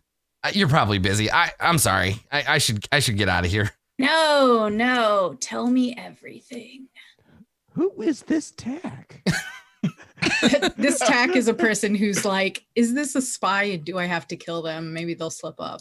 Or was my heart growing 3 times? So he comes over and he sits down on the little like the couch that you guys have in here. Can I roll insight to see if he's friends with Winnegar? I mean, hard to tell at a glance, but he everyone's friend but Winnegar. Everyone will die. So he sits down and he says, well, everything's been real busy around here lately. It's nice we've been in one place for so long. We're starting to get regulars. You know, people coming in ordering the same stuff. Good for business. Which is nice, but I can't help but think it's going to be real sad when we uproot and go somewhere else. All these people, where are they going to get their pastries from then? I don't know, Gary. How long have you worked here? Oh, I don't know. A couple of weeks? Yeah? Where'd you work before? He kind of squints at you. He's like, oh, that's kind of an embarrassing story. He looks around like, oh, you're gonna make me tell it, are you? Well, I mean, you're the one talking about your feelings, Gary. I'm just here. He's like, And like grabs a pastry and like shoves it in their mouth hole. he's like, well, when I was, and he gestures like still a good 2 or 3 feet taller than you, and he's like, I was like, oh, about this big. I had kind of a thing for a girl that was in the Gruel clans. Well, she was lovely and she was just so free, you know. She could just do whatever she wanted. My parents are Selesnians, and I know that from the outside they can look like real nice, nature-loving, healing types, but they were judgmental folks, my mom and dad, and we'd get in fights all the time, and I wanted to join the Gruel clans because I wanted to impress this girl, and I I went to sign up, and they they told me I had to do a test, and they wanted me to fight a crunch, and it was, well, I didn't win, and so I'm between guilds right now, so I'm just my Do you know mom. any guilds that are hiring right now? Right? Like my mom wants me to go back and join the Selesnians, and I guess I'll probably end up in the Conclave. I don't really think they're a good fit for me philosophically, but you gotta go where your people are, right? Gary would be the best mirror agent of all time. Yes, I can't. Gary, I can't wait for him to join our Gary. conspiracy. I was about to say, so like Gary. as soon as he has a conversation with Road, like, hello, Gary. Gary. Guys, what if we start our own guild? Tack like sets their hand on top of like Gary's incredibly huge knees, just like Mhm. Guilds are fucking stupid, Gary. He makes a face like he probably makes like a slight startled trumpet, like a little like, and he like leans back, and his ears kind of like flap up a little, and he's like, Tack, like you've just said something blasphemous, like, Gary. Tack. There is no guild that's gonna love you as much as you love yourself. That seems very sad to him, and his shoulders kind of slump, and he's like, but well, just looks at the floor. Let's play a game. Do you like games? And he kind of looks up and he's like, well, sometimes me and my friends, we get together, we go, my mom's house has a big basement, and there's like a ping pong table and some boxes down there. And sometimes me and my friends get together, we play board games. Is it a board game? I love those. It Just has a kill him board in already. it. I've got this table. Do you like this table, Gary? And he looks at it. He's like, Best thing about tables is you can put all kinds of games on them. This is a game that I used to play with my mom. And we played it whenever we weren't really sure who was telling the truth. and Tack's gonna like take out one of their knives and set it on the table. okay. Gary looks at it. He's like, oh, I don't know about that, Tack. I'm not very good at knife games. Are you good at lying? Oh, no, lying's wrong. That's true. It is wrong to lie, Gary. And he nods. He's like, is this part of the game? But I can't know for sure unless you play this game with me. Would you like to forfeit the game, Gary? And he's like, well, I mean, technically I should clock out if I'm going to take a break. Tack like wraps their fingers around the knife handle. Would you like to forfeit, Gary? And I mean, the way you're saying that makes me think the answer is no. You're really good at this game. Thank you. I've never played it before. What else do I have to do? I have high hopes for you. You just have to tell me literally everything you know about me and my friends. Oh, so it's like a getting to know you kind of game. Okay. It is. And here, can I see your hand? He looks at the knife. And he's like, yeah, okay. And like sticks his hand out. Thanks, Gary. I'm going to ask you a question. And if you lie to me, I'll know because I'll cut your palm. And if you say it hurts, that means you're a liar. he looks at you. He's like, what? But not for real though, right? Like you're just gonna pretend. Would you like to roll insight on me, Gary? Yeah. Would you like to roll insight, please? Protect Gary? You're like, Gary, roll insight and get out of there. Somehow, I don't know if you noticed this, Adam, but TK has become the DM in this situation. and now you are terrified. I don't know if you noticed. This is how I do it. This is the moment when you regret playing games with me. Yes. Oh my God. Look at me. I am the DM now. So yeah, I'll have Gary make an insight check. What's the DC on this insight 1. check? All right. Let's see here. Well, I only barely made it. I got a 3. Yeah. So Gary, I think Gary looks and they're like, Tack, I don't think I should play this game with you. I gotta get back to work, but enjoy the lemonade. And Gary starts to like stand up. Now you're still holding his hand, but he kind of like awkwardly like he's not gonna pull away from you, but he stands up and is kind of like, Okay, Gary, you can go back to work. And Tuck's gonna put the knife in his hand. But you're gonna make a shitty gruel if you don't have a knife. And he looks at it and he's like, I don't. No, nobody. Goodbye, Gary. Okay. Walks out, just holding this knife, looking at it like, wow, Tech's just giving knives away to everybody today.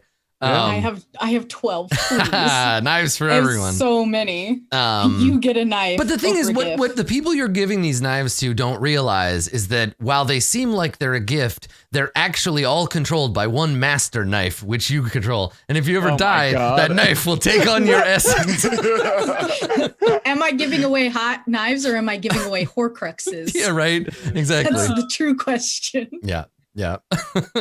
So yeah, Gary takes the knife and tucks it into his apron, and heads back into the other room to continue. Yeah, working. and they're just like, he goes down the hallway. He just hears a Goodbye, Gary. Yeah. Like, bye. And then the Thanks door for the knife.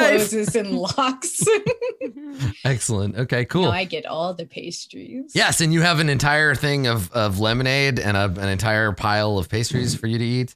And so you, I assume, just eat them all and put yourself into a sugar coma. Oh God, yes. All right, perfect. The happiest day of my life. All right, so that's the shot we go to break on, right? Is the door closing and then the horrific garbage compactor sounds of Tack eating an entire plate of pastries all at once.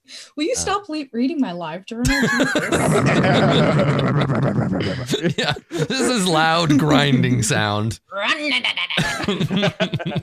Perfect. All right, we're gonna take a short break, and we'll be right back to check in on Road, Torgor, and Winnegar when we return. Don't go anywhere.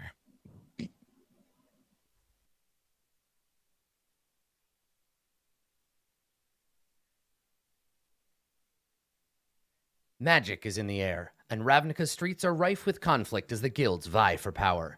Everything adventurers need to begin exploring the metropolis is available in the Guildmaster's Guide to Ravnica on Roll20.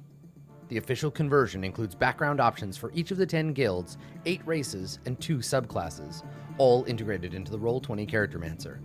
The Guildmaster's Guide to Ravnica Compendium is just a click away, available now in the Roll20 Marketplace.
Hello, everybody, and welcome back to Jace Beleren Must Die. So, Road, Torgor, and Winnegar, you have been staking out the home of Zlatek Ironclad, your soon-to-be, hopefully, murdered foe. There is a secret door, which you have not been able to open.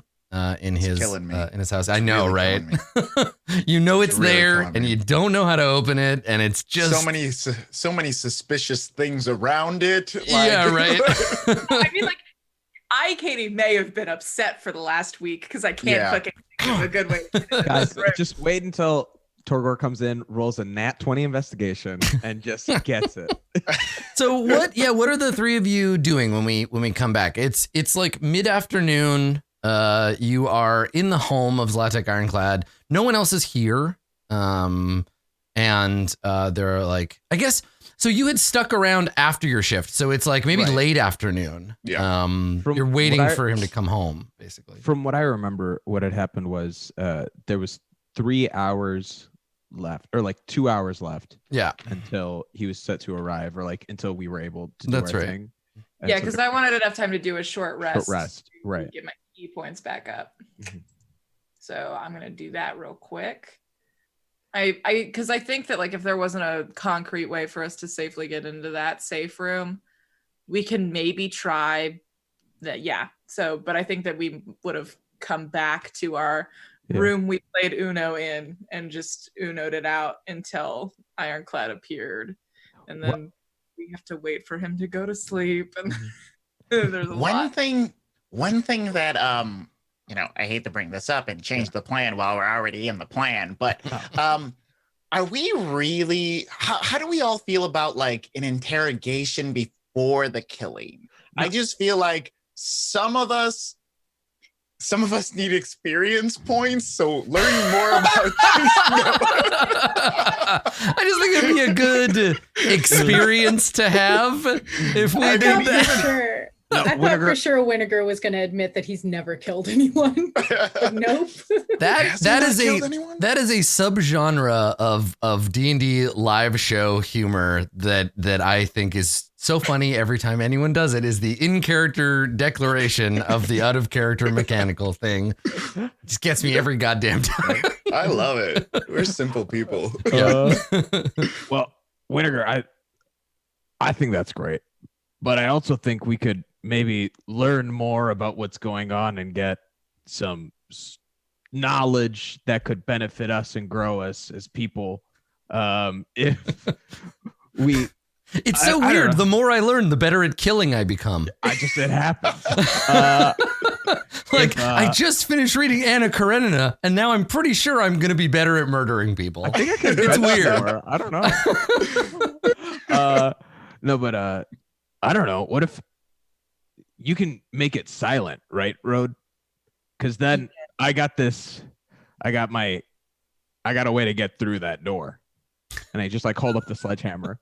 Yeah, right. Because you could. How long does the silence last? Right? Because you could demo the thing without it being any being any sound. My silence here. I'll just drop it. Okay. Up to 10 minutes. Yeah. Yeah. So here's the thing: is if you just get the smallest hole in that wall that I can look through, I can jump into that room. Perfect. I can make a hole, depending on the DC, very easily within the. For a small hole, I imagine it's 5. I don't know. Menace. In the improv world, we call this playing to the audience. Right. Yeah, well, the other side of that is knowing an audience plays Dungeons and Dragons, making a D&D joke, having them laugh, and then being like, "That was a Dungeons and Dragons joke." All right. Okay, so is that what you want to do? Like the house. Here's the thing: the house is quiet, but I think that nearing this point in the conversation, as you're speaking, you take a second. You're like, we could, and then you hear a click downstairs. You hear the creak of the front door open. You hear the sound of high heels on the floor. You hear the sound of keys being deposited on an end table somewhere, right?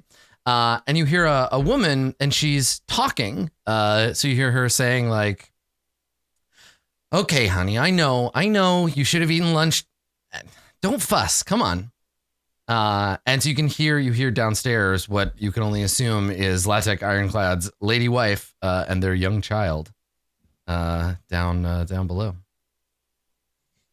Now I'd like to clarify one more time. Those are not our marks. The wife nor the child are. No. Yeah. No. It's obvious. Obvious that the kids are not.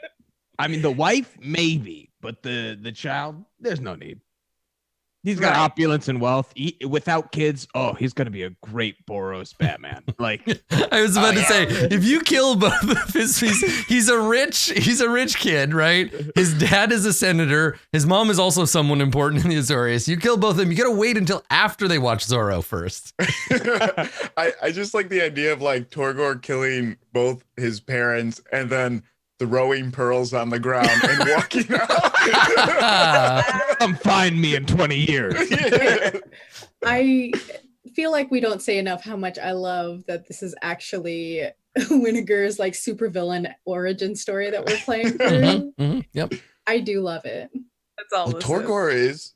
I mean, if he's a clown, he would be the Joker if we're going by the 1989 Batman. That's true. I can't wait until Masood has the opportunity to say, "Wait till they get a load of me." I feel like Winnegar is happen. the Riddler. Winnegar is absolutely the Riddler. Yeah, or like Calendar Man or something like. We gotta take a couple of steps down. Yeah, absolutely. I Hey, mean, you guys let's be remember honest. Calendar Man? He started off his career in jail. He did. It's true. Batman is tied with Mega Man for stupidest villains. So you've got this wall, right? And you've got mom has come home, right? Mom and wife has come home. She's downstairs. You're in her bedroom, but like there's also this secret door that theoretically needs opening. What are you gonna do? Oh, we're still in the fucking bedroom? I thought we had retreated to the Uno room. I had never left the Uno room. That's what I assumed they had. Oh, so back. they came to meet you. Okay, I thought you came in to see them when they were looking around the room. Okay, all right. So the Uno room is it in the house or is it just like a spot in the construction where you're hiding out? It's in the construction. Yeah, that's what I thought. Okay, all right, good. So yeah, I guess you would have heard that from outside. You heard her arrive at home and then open the front door and go inside, which you also have access to. But okay, yeah. So she's in the house. You're outside, but just barely. Yeah, okay. Oh, I was so panicked for a moment. Oh no. Yeah. Is this a portent of futures to come? Oh no. Yeah. So. Vis-a-vis interrogating him, what information are you hoping to garner? Just anything. I mean, it's a guy that is so dedicated. He has a freaking tattoo. Like, he's got to know something, right? Yeah, that would be the hope. And it seemed like he was running a whole crew of people. So, like, maybe he can give up other names as well. My only concern is where can we get information out of him that won't alert our mission right now. I think I just want to get in and get out. Yeah, technically the Rose said kill him, not interrogate him and then kill him. Because if he's a spellcaster, all we need to do is slip up for a moment and it's over for us. Worse if he's secretly a robot, guys. You know I don't like robots. I know you have a fear of robots. Yeah.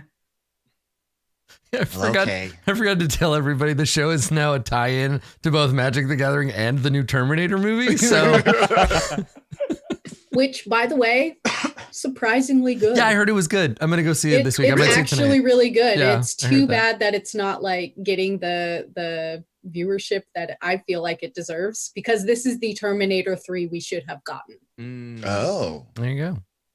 Didn't they do a Terminator? There are a lot of 4? bad Terminators. Yeah. Did they do a 5 or is this 5? This is number 6. This is the This is 6th one. 6. 7th if you count the TV show, which was also quite good. Which Wow. movie? Yeah. when did Christian Bale? Do you remember that one? Was that Yeah, Yes. that was That's the number was 4. 4th one. Yeah, Fourth- number 4. Number 5 is Genesis, which is a continuation in an alternate timeline. Is that from one the one with TV show. Amelia Now, who Clark? was the actress in that Yes, movie? the bad one. That's the one with Amelia Clark in it. Yes. Yeah. Got it. Yeah, Okay. the one who just uses her eyebrows and is Mm-hmm. like, "Oh, I'm not Daenerys Targaryen anymore. I still want to get work, but I'm not good at this job." Oh wow! Yeah, fucking Shots at me, fired. Amelia Clark. Get in the comments. Get in there. Wow. Amelia Clark has logged out of your chat. Wow. Whatever. So She's like a gajillionaire. She doesn't give a shit what I think. That's why I can save it. That's why I can say it. Yeah, so. well, funny you say that. The actress that is going to be playing Zlatic Ironclad's wife, Amelia Clark, everybody. Give it up for Amelia. Oh! Somebody in the chat was like, "Man, I wonder what she thinks of her tattoo." So that's not a secret. We got to get her too. So she's in the house. She's downstairs. She's got the kid. Eventually, Zlatic Ironclad will also come home. But yeah, what do you want to do? How are you gonna? You're gonna wait till everybody in the house goes to sleep? Is that the plan? I think so. Yeah. So we're just gonna pull a tarp over him and take a short nap. Yeah, sure. Totally. Just like I'm just gonna rest under this plastic sheet.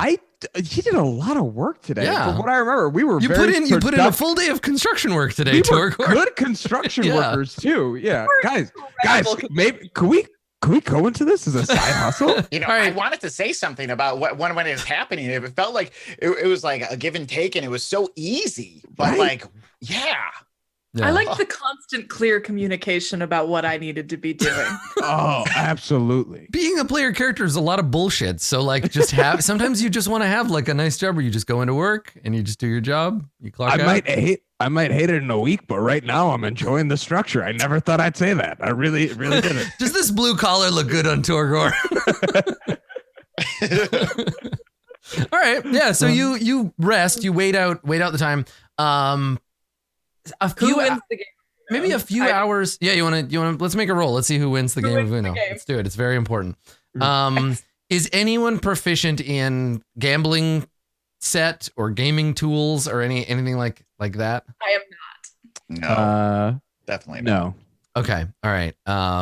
So then it'll just be, what do you Charisma? think? What stat would Uno be based on? It's just Well, luck, right? Like Well, deception is charisma, and Uno, a whole different thing. right. Do you guys what house rules do you guys have for your Uno games? Ravnik and Uno. You can I'm stack not the gonna plus talk twos. about house rules for Uno on the fucking team. Why not?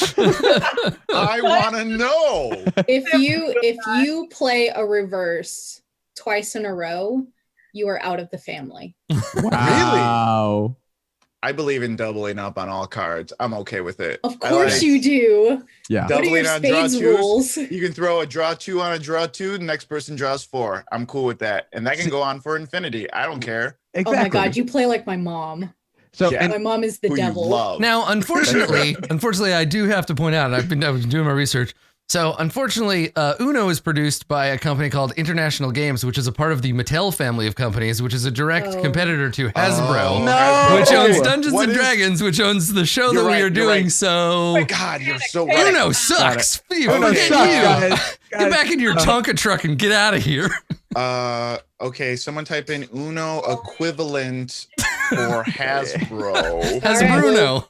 Until you do that, we're gonna say, until you do that, we're gonna say that I y'all know are we have playing beef about spades. So Monopoly, It's but we're playing deception. Roll- Well, actually, the role here we're rolling is deception. also, just for everyone's knowledge, in Ravnica, Uno is actually owned by Beyblades? Hasbro. Ah, that's So, right. yeah. Yes. Yeah. Mm. Beyblades. Okay, deception. Is there a Hasbro intimidation? America? I'm sorry. Go ahead. Deception or intimidation? According to the chat, it's. I think one it's or the other. deception. I don't Okay, think okay. intimidation is also a good choice, but Yeah. Shit. Oh heck yeah! nice. Oh my God. Shit. Oh, Uno motherfuckers! Draw 4, bitches. That's good. I like this. It's that last round. Like I know exactly what it looks like. It's that It's going last back round. and forth. My entire hand is like full, and everyone has like 2 or 3, and I'm just like, draw 2, draw 2, draw 4, like draw 4, and then it's over.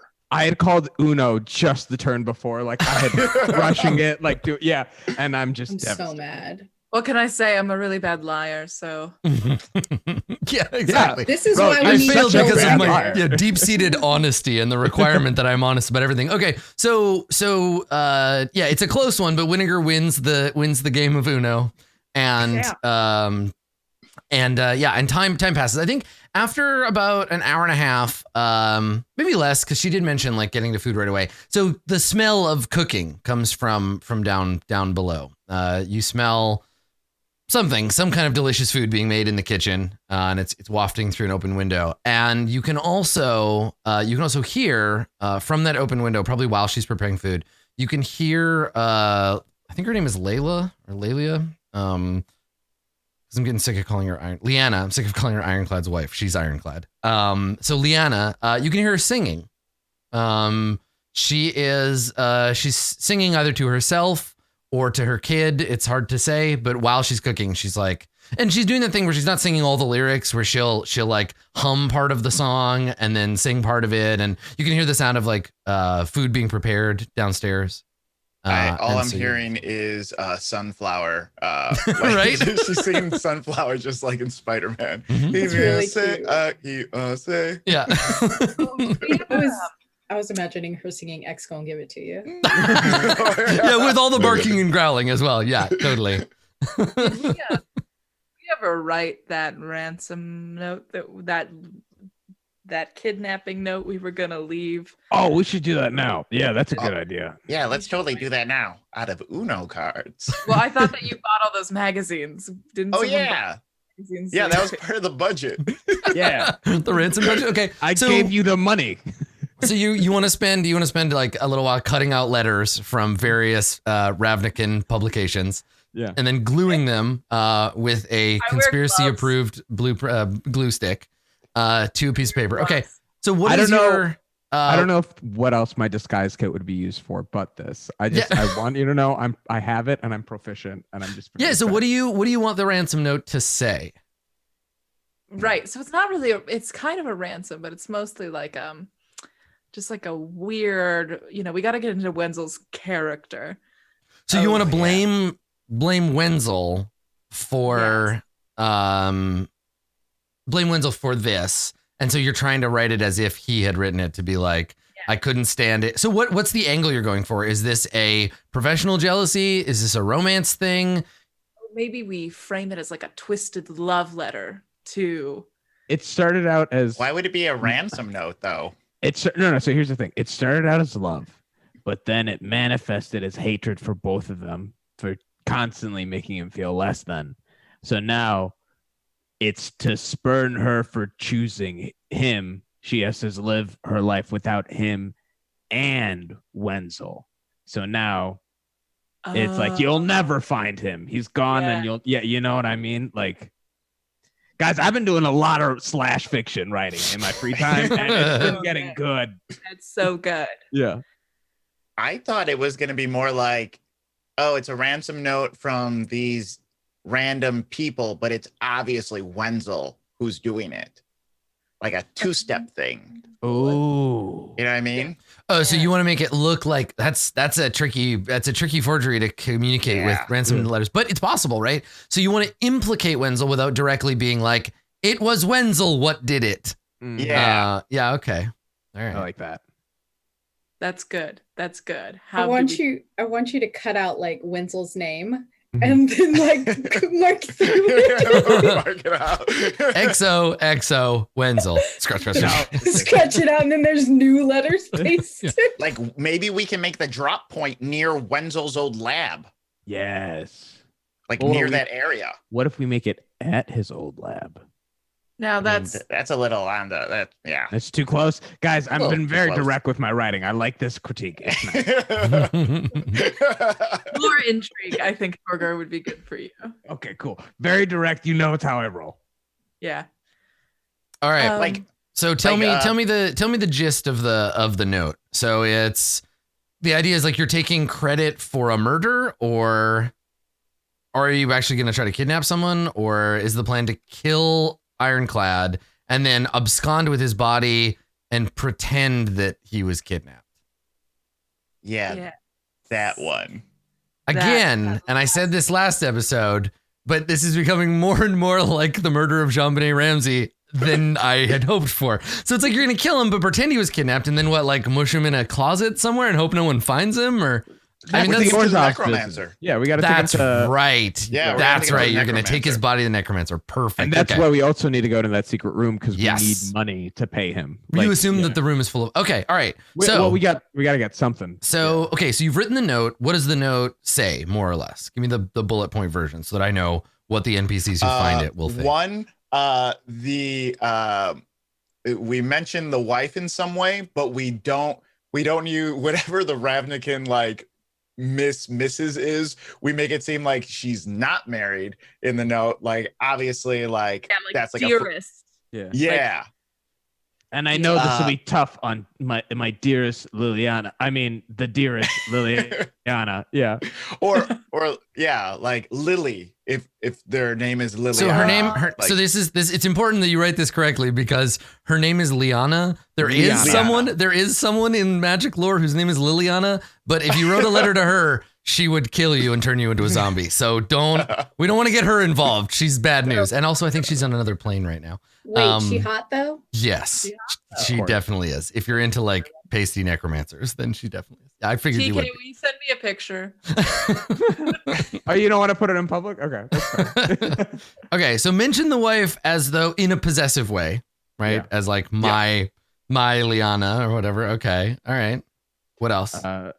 Mention that like somehow mention that jealousy in like the notion that like I would just mention like if you ever want to see your fraud whatever again, like come to this address and have the address be like a block or two away from his lab in that area.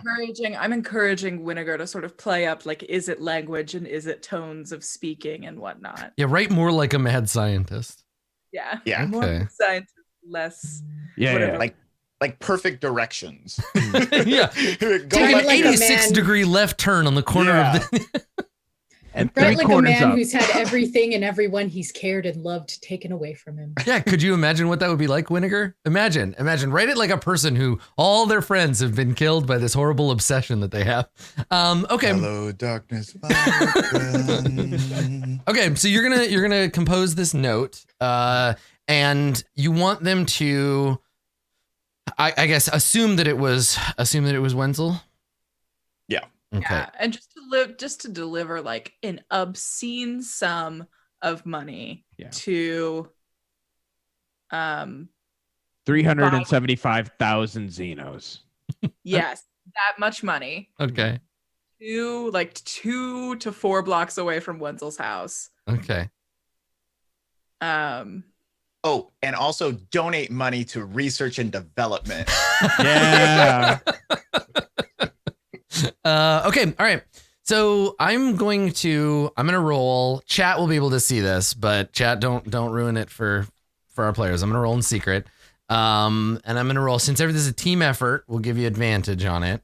And I'm gonna use, it'll be deception, but with intelligence instead of charisma, because you're writing it instead of like delivering it personally.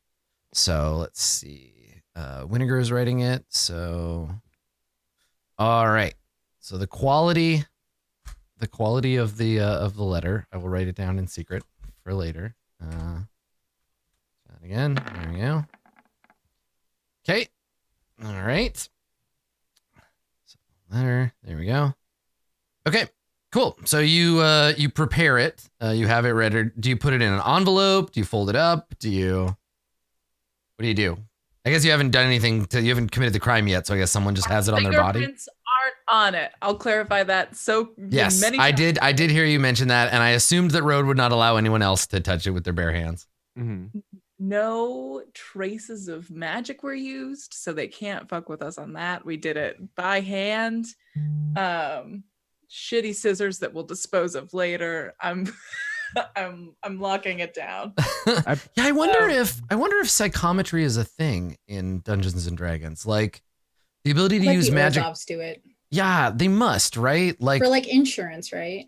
Probably do like the idea that insurance for they guys. could like there, because I don't think there's a spell in 5e that does, but I'm sure that like the Azorius and the Orzhov have some kind of like psychometric like thing. But they But would like clairvoyance can be like yeah, flavors. you don't have the resource to make a magical forgery right now, but it'll at least buy you time while the lower ranks, like while they're like, we got to figure this out, send it to the psychometry department. Like it'll buy you some time for sure. Okay. All right. So you have your letter. Downstairs, Leanna Ironclad is feeding her son. The two of them are having dinner together. And night has fallen, like full on. It's gotten dark. And I think that, like before, the reasonable hours at which a person would return home from work come and go. They pass, and eventually, somewhere around 9:30, you hear the sound of a carriage arriving home, and the front door opens and shuts, and you hear the slightly heavier footsteps of what you assume to be the man of the house, Zlatek Ironclad himself. So he has returned home, and wherever he is in the house, you don't have access to him because you're outside. Do we hear any do? conversation? Is he talking to anyone or like? Not that you can hear. I think you're far enough away from whatever room he's in that if he does come in and like go and talk to his wife, then you don't hear it because it's in another room. Do we move out? We gotta wait for him to fall asleep. Okay. Oh, I'm not gonna play Uno again though. I'm still really mad. Are you joking? I think you cheated, and I don't. I wanna definitely didn't cheat at all. Are you kidding? How do I cheat? Don't blow our cover. Don't blow our cover. I'm gonna blow a cover if you don't play Uno right now. I'll do it. I'll I'm gonna go take in there and I will yell at him because I'll let them know that you are here. Fine, we'll play it again. All right. If you'd like to resolve this game of Uno, you're welcome to do so. Yes, we would. I know that these things are important. Oh my god! Oh no, a 10. A 19 consistent. Hey, there you go. Torgor wins. Torgor wins the Torgor. game. It was you had the exact same hand that I had. I feel like we didn't shuffle it right. I don't know what to tell you. Next time, have somebody with more fingers than a minotaur. All right. Excellent. Okay, so how long do you wait? How are you gonna know when Zlatek is asleep? I'm looking for just all the lights off. I just I 3 don't know. hours before he's supposed to wake up. Right. So that becomes the question. So yeah, eventually, like it's pretty dark, and from here, like if you wanted to walk, you could get out and walk all the way around the house and see if all the lights are off, but you're kind of like hidden away back here, which means you can't see the outside of the house very well. You could also like pull back that tarp and like peer down the hallway because you could see into the hall. Oh yeah, I just kind of like assumed. How opaque is this curtain? At Mostly. Yeah. Right And now I'm there just- is there's no it's actually I think it'd be fully opaque. There'd be no light coming in from inside. It's a big like canvas, like a wax canvas sheet. Right. Okay. Cool. I guess I can, when we feel like it's getting late, I can sort of peel the curtain back and look. Yeah. Like, Okay. From the bottom, like laying on the ground, like just pulling up a little. Yeah. Okay. All right. So you pull it slightly and you look down the hall. There are two rooms that have light. The main bedroom, you can see the light cascading out into the hallway, and at the other end of the hall, the door is slightly open. You can hear water running, and there is another light on there. And from the bedroom, you hear a woman's voice say, "It's late. Are you coming to bed?" And then from the bathroom, you hear the sound of someone spitting, and then, "Go ahead. You get some rest. I'll be in when I'm in." And then there's a sigh, and then a click as the light is turned off. Like she doesn't even respond. She's just like, "Okay," and like turns the light off. And then you hear water running again. You hear the sound of like Zlatek swishing around his mouth. He spits into the sink, and then the door opens. Do you stay and watch or? Yeah, do you watch you creep? Yes. Um, Pass without a trace it and just creep, please. yeah, I pass without a trace. And just as I'm sort of laying there, and I continue to try and watch what room he goes into. Okay. All right. So he comes out of the bathroom. He is wearing a like a dressing gown. So it's this like rich blue velvet with like silver piping and then like the Azorius like sigil embroidered on it. You can just make out the edge of his Jace Beleren tattoo. Yeah, I mean he works out. He's a pretty muscly dude. He has that kind of like Russian mobster like grandpa kind of thing going on where he's like in his early 60s and his hair is mostly gray, but he's still super ripped. Yeah, he comes out of the bathroom and we see him put on a pair of slippers that he had outside the bathroom, and he walks towards the bedroom, but he turns early and he takes out of his robe pocket, he takes out a key and he unlocks a door into another room. So he unlocks it and goes into that room and then pushes the door closed behind him. But you don't hear the door click shut. So he unlocked it to go in, but you don't. Yeah. I scamper back to my comrades. Okay. He went into the secret room. We're dummies. He technically went into another room, not the secret room, because the secret room's door is off of his bedroom. But he went into a room that he had to unlock, right? So he's got a key. He has a key to it, yeah. Let's go. If we kill him, we take the key. What are you doing here? Kill him. Let's go. Get him. Hug him. Torgor and I already started a new game. You can't jump in. Do you want us to come with? No, come on. Just give us 5 minutes. Go. Do we want to go now while he's alone in a room, while he's awake being the problem? Or do we want to wait to see if we can catch him when he's asleep and he wouldn't see us or get a chance to run or scream?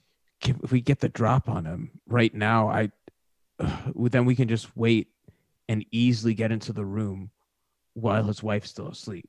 Like, we don't have to worry about digging a body away out of a bed next to us. Oh yeah, that's true. Like, do we go now then? We gotta go now. Yeah, let's go now. All right. So yeah, pass without a trace is on all of us. Are you still planning on going invisible, Winnegar? Yeah. Okay, cool. Okay, all right. So when Sailor Moon style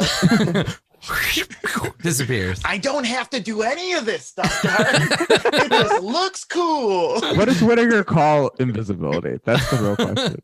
Oh, you mean anti-peekaboo? Yeah, I got this one. Yeah.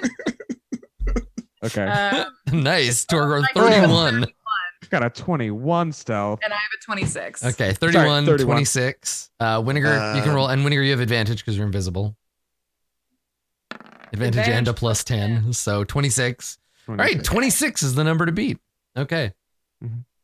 So nice. The three of you begin sneaking in. So you pull aside the sheet and silently slip into the house. Where do you go? What do you do? I stand on the side of the door on one end and like have my rapier out in my other hand. Okay.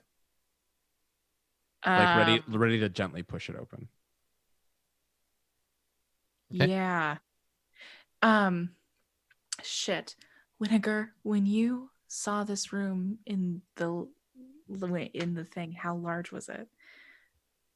Do you know? The room that he's in? It's like an office or a study. So it's like pretty small.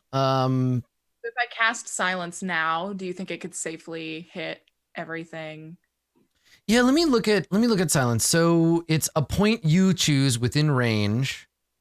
You don't have to be able to see it, it looks like. So that's cool.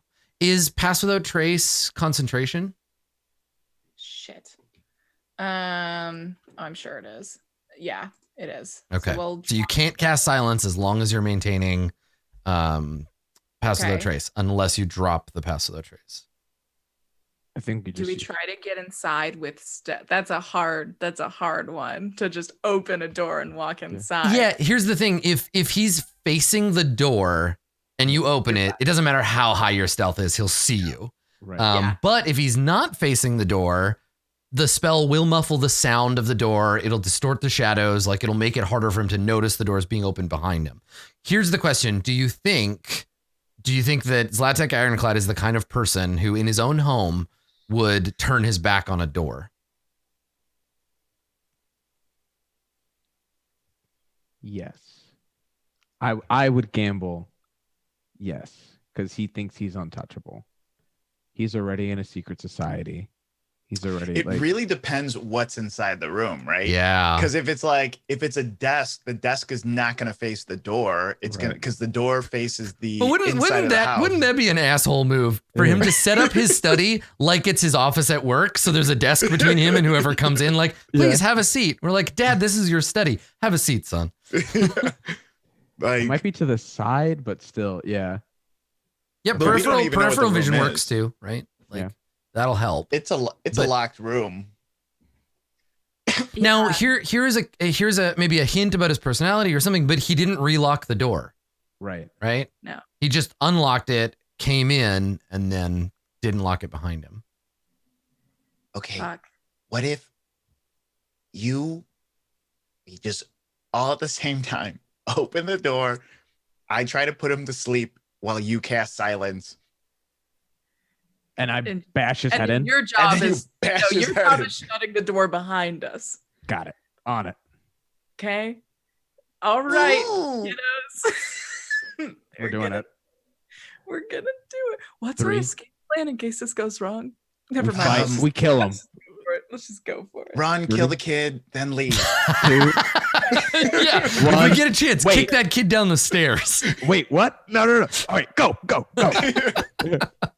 Okay. All right. So walk me through what happens. So Torgor's on door. I'm Nor. Dorgor, got it. Dorgor. Very good.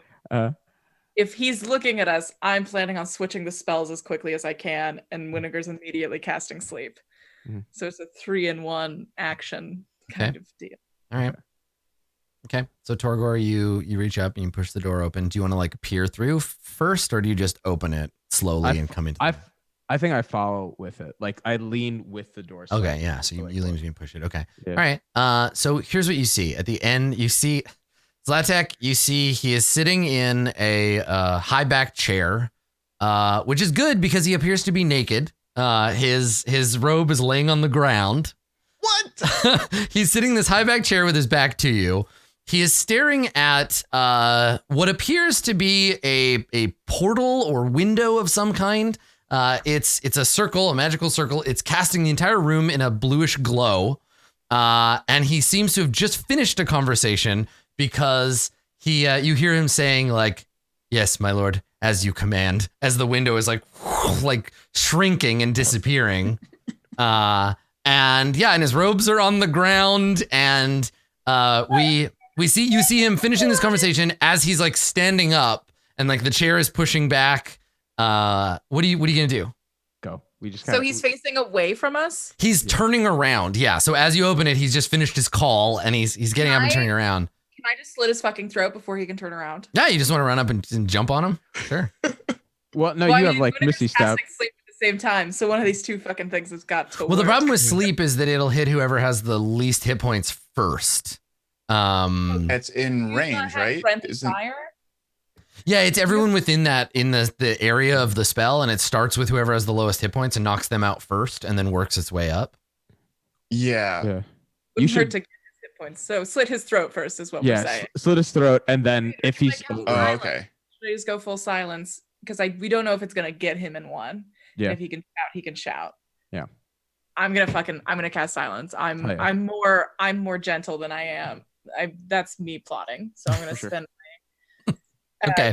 So here, let me talk about mechanics, how this is going to go. So the thing, D&D doesn't handle this kind of thing particularly well, like this, like I sneak up, I stab him, he's dead thing. But I think that's fine. I don't care about that. I think if you have the opportunity that if you can get a knife into his neck, it will risk his life. Like this isn't going to be a fight unless he survives the first attack, and then it's going to be this messy, naked, blood-covered fist fight where he tries to get away alive. So it'll depend on how well you roll. Okay. But basically, if you sneak up and hit him with the knife, if you get it right, you'll get it right in the artery or whatever, and he'll just die. You'll just drag him to the floor. If you cast a spell first, there is a chance he'll get to roll initiative because the spell requires speaking. And I guess, let me see, silence. Is it a spell with verbal, somatic, material? Like, what are the components? It's verbal and somatic. Okay. And where do you get silence from? This is a monk ability?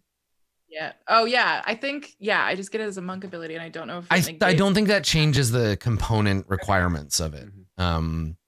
I know that there are some classes, like there are Demir, like thought mages or whatever, that get to use their spells with no components at all. One day. Yeah, but in this case, there are components. So yes, if you cast a spell with a verbal component, he will hear you casting it before necessarily it goes off. So he'll get to like make an initiative roll. He'll notice the casting. You'll still get the silence, but then he'll get to act, and then you'll have to try to get the silence and go before him. Yeah, let's just stab him. Or you could just stab him and then see what happens. You also have a 26 stealth right now. Like, that's also the number. I have a 26 in stealth. Oh, he definitely won't notice. He definitely won't notice the initial. You basically get to do one thing before he notices you. And if that's cast a spell, it's cast a spell. If it's attack him, it's attack him. I just like the idea of Winnegar opening the door and then like both Winnegar and Road dropping what the plan was. And like we roll to figure out if Road slits his throat or Winnegar casts Fireball. Yeah, right. So exactly. We see him start to turn. He gets up. Everybody drops into action stance. We cut to a shot external of the side of the building. The window blows out. Fire and glass fly out into the alley. Like, I panicked, guys. I didn't know. Again. So and the ransom note slowly makes its way. Yeah, right. Burning. One thing I will point out too, if you cast the silence spell, that means that Winnegar will not be able to cast any spells with verbal components. Oh, but then neither will Ironclad. Any magic item that's activated by a code word, anything that requires verbal activation will no longer function. So if Everyone you think wasn't thrilled when I did darkness last time, so I think I'm just. If you think he's a spellcaster, then silence will hurt him as much as it hurts Winnegar, but it also nullifies any spells that Winnegar has that are some verbal components. So I think that's the move, though. That's the move. The silence is the move. I think just kill him. Yeah, I mean, well, so here's the thing, Road, you got to make that call. Do you cast silence or do you attack? Oh yeah, that's true. So I mean, he's like standing up. Yeah. He's starting to turn. And you can see where he's turning. He's turning towards, there's a sidebar with a bunch of like bottles of like whiskey and like a humidor or whatever. So he's like, I just got off the phone with the boss. I'm gonna have a drink. And he's like turning. Whoa. And also I like that chat noticed that it's awkward. He has like naked business calls with his boss. Oh, I am losing it. I brought that up. Somebody was like, oh my gosh, look at TK's face. And I'm like, I can't. He's having a naked Zoom call with his boss. Shirtless Zoom call with his boss. No, I mean, Nate. The thing this is what I'm thinking of the entire time. Carnival. Like, yeah. Have you ever seen Carnival? Yeah, yeah. Like, he's talking to management. Giant tattoo. Yeah. Yeah, totally. He has like giant, the preacher has a giant tattoo on his back, and he's like always naked in like by a tree or something whenever he like, If we're under the inception that like Jace is the one talking to him, which we don't know for sure, did Jace ask him to do that, or does he just do it and like Jace and his Jace is like, put your shirt on, man. Call? Yeah. What was that like, first conversation? Or maybe Jace is like, you don't have to take your robe off. It's like, no, please look at this tattoo I got. So hold on, let me. I can answer this with official Magic the Gathering art. I have art. Know if I want. I have art that can answer this question. Is Jace Beleren the kind of person who would expect his employees to have shirtless business calls with him? Look at what he wears on a regular basis. Like, okay, so you said naked. Is he shirtless or naked? Well, so we don't know because the chair is blocking. We have not seen if he is wearing pants or not. But Jace, he's in a bathrobe. Jace has has a pretty liberal idea of what constitutes a shirt. So this is shoddy business practice. I'm calling the BBB. Just pop it off. Yeah, just go ahead and let's all get comfortable, shall we? This is a business casual meeting. Let's just everybody just take a shirt off. When he said that he'd be to bed soon and Leanna sighed, does she know? Does she know that he's being forced by this employee relationship? I just like the first conversation. That's what I want to think of. It's just like, So, what's going on? You know when we're talking through the portal? Yeah? I don't know. Is it weird that I think you should be naked when you do that? No, I'm just imagining like Jace being like, so welcome to our cult. Aren't you a little warm in that? And he's Everyone just takes their like, clothes off. this is my uniform Those for work. And he's Azorius like, robes look so hot he's and just like, itchy. yes. He's just like, aren't you warm in that? He's like, these are my official robes. Oh, but aren't I the most important thing to You think this? You don't have to wear that with me. You think this meeting is weird? Wait until you see what a meeting of the board looks like. So, What do you choose? all right. So, Road, you're just gonna sneak up and stab him with a I knife? was hoping to have more panic time. Nope. That's it. We've talked about shirtlessness enough. I bought you some time. What are you gonna do? Okay, I'm going to stab him. Stab him in the neck. Okay. All right. Yeah. So you approach quickly, lunge with the knife, try for a killing blow, make an attack roll, dagger attack roll. I just want to see if you like put the knife where it needs to go. You are unseen, so you have advantage. Cool. His armor class, he's not wearing any armor. He's completely in the nude. Yeah. Yeah, and he doesn't have a chance to do anything like cast a shield spell or anything. So I think it's just attack against, let's say, armor class 11, because he's a little bit dexterous. We talked. Because what Rhodes saw was like an opening, and like an opening to, and what Katie May saw was a complicated relationship with Roll20's dice. Yeah, she said. Yeah, she did. She saw that. But today I'm putting trust in it. Today's the day we get over it. Hell Here yeah. You got advantage. Nice. Yes. Okay. Woo! So you got 24. Okay. So I think rather than be like roll for damage, whatever, we'll just say that this assassination is enough to drop him to 0 hit points, and he's gonna start making death saves. But basically, yeah, you rush up, jam the knife in his neck. He lets out what was going to be a shout of surprise, but becomes a gurgle. Blood comes out of his mouth. What do you do? Do you want to like wrestle him to the ground, or because he's gonna try to like he's falling unconscious basically, he's just gonna fall to the floor.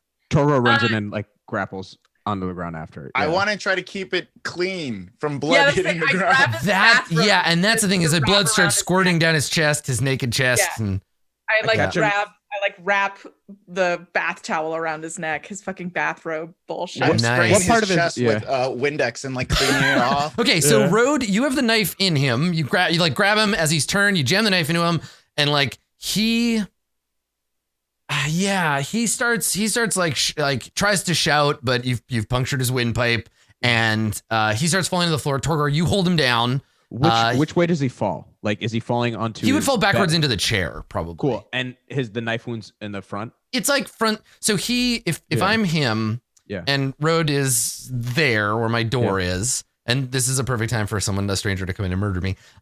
So Road is where the door is. You come in this way. He's turning this direction.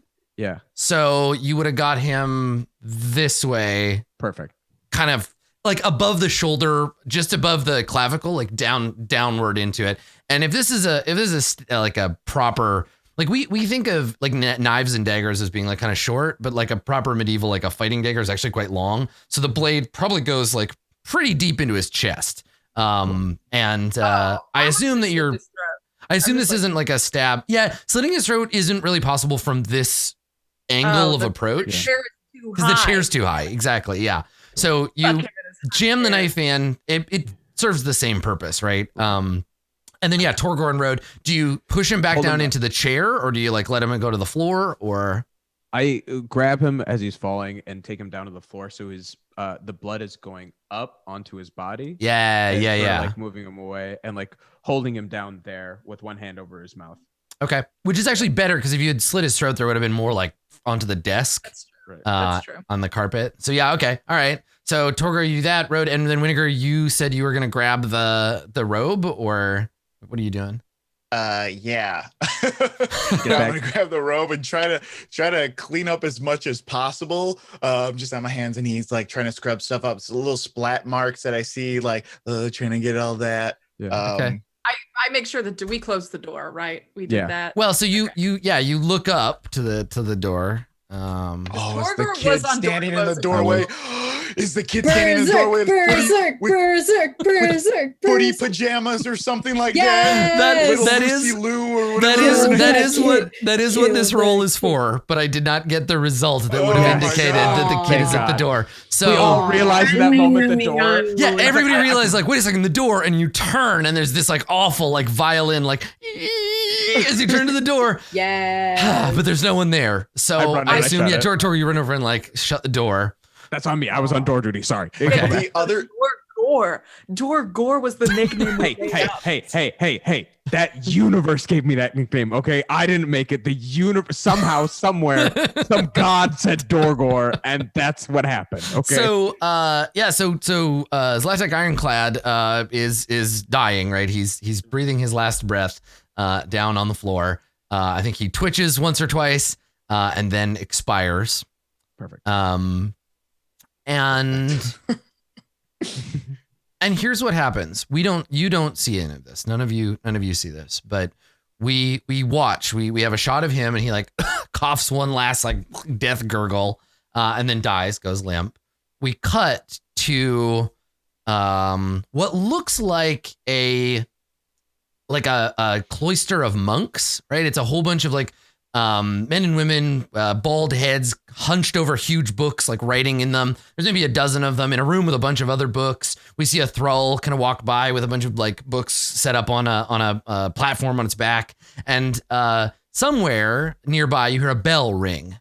And one of the monks gets up and puts his quill in the pot and slowly shuffles over to, there's a little gold bell on the wall and it rings, and we hear a clattering as a little, like the Orzhov equivalent of a pneumatic tube, a little like wooden tube goes thunk thunk, and a little box. And he takes it out and he unscrews the cap and he slides out a scroll and he opens it and he's looking at a contract.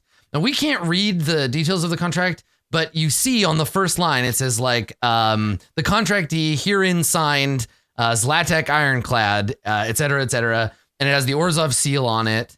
And the monk rolls it back up and nods and walks back over to his desk or something. He walks off screen.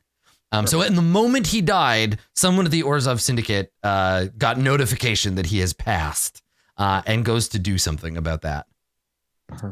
Meanwhile, back inside, there is a blood-stained, formerly very expensive bathing like a gown that you now have, Winnegar. You have the dead body of Zlatek Ironclad, who is becoming paler by the moment as rigor mortis sets in. I think you did a pretty good job keeping the blood from like pooling on the floor. He's covered in blood. And you're in his like private office. Sitting on the desk at a glance, there is some kind of blue, like a lapis and gold apparatus. It appears to be made out of glass and lapis lazuli. With gold, and at a glance, Winnegar, you can't tell what it's for, but it definitely looks magical. Can I roll Arcana? Yes. If you want to take a second to get a closer look at it. I'm just like covered. I've taken the key and like gone back and locked the door. While they're doing that, I went and grabbed a tarp to like wrap the body up and like sort of contain it in a place that makes it easier to carry out. Okay. All right. So I can tell you this with an 18 Arcana, Winnegar. There are etchings around the base of it.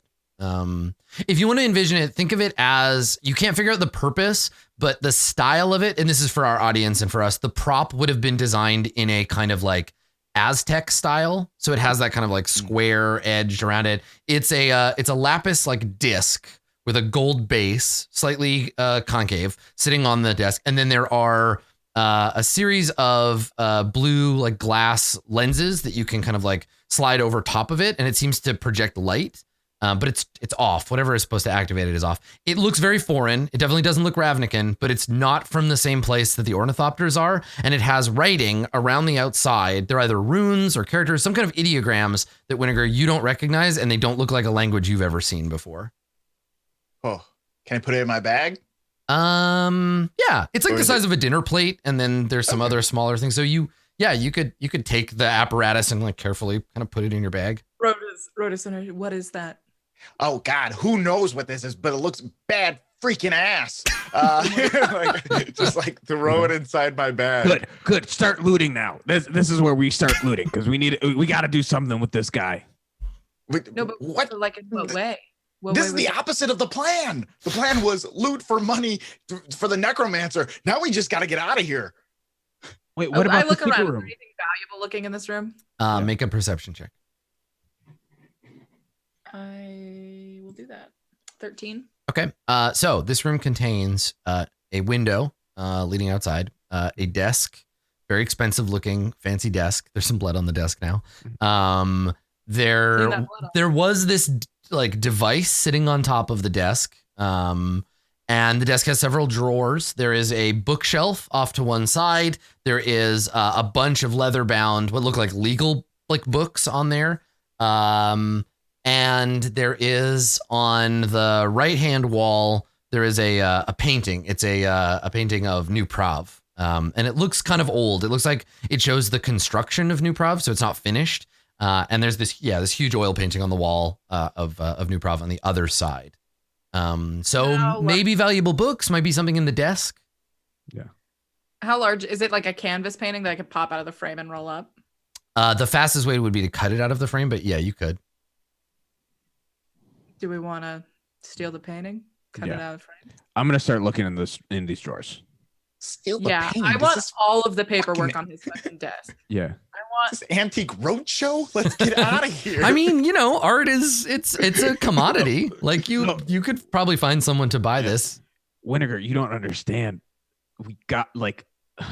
Are we tossing the joint? No, Are we making it look like a robbery? The Orzhov need to get paid. Okay. They need to get paid. Otherwise, this is going to go ducks end up real fast. Man, I really love that saying. Okay, I'm going to go through some drawers. Very common in Ravnica. I'm trying to get to the paperwork before they can. I will say that much. Road. Yeah. Okay. No, Road. Do the painting. You're better at that. I got the. I'm not tall enough. You're gonna have to do it. It's true. She's not tall enough. Okay. Can we both do it? Because I. Fine. Okay. I read, and that's all I say before. Fine. Read a book. Fine. Once in your life. Okay. Go. All right. So you go over, Torgor, and start cutting the painting out of the frame. And Road, you're going to you do the same.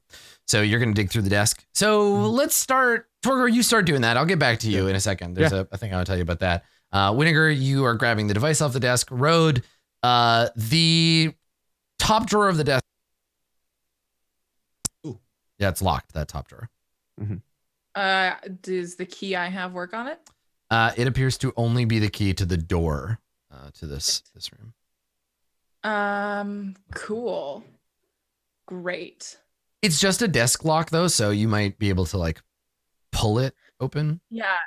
I'm so strong at that. Can I? I'm so strong and we'll be able to do that. Torgor is gonna make fun of you if you fail. Can I do the thing that's like a credit card and a door, but with my dagger and the lock piece? Can I try to fucking? Yeah, I mean, what you're essentially doing is trying to pick the lock without having that tool proficiency. So Cool. it would just be a flat dexterity roll.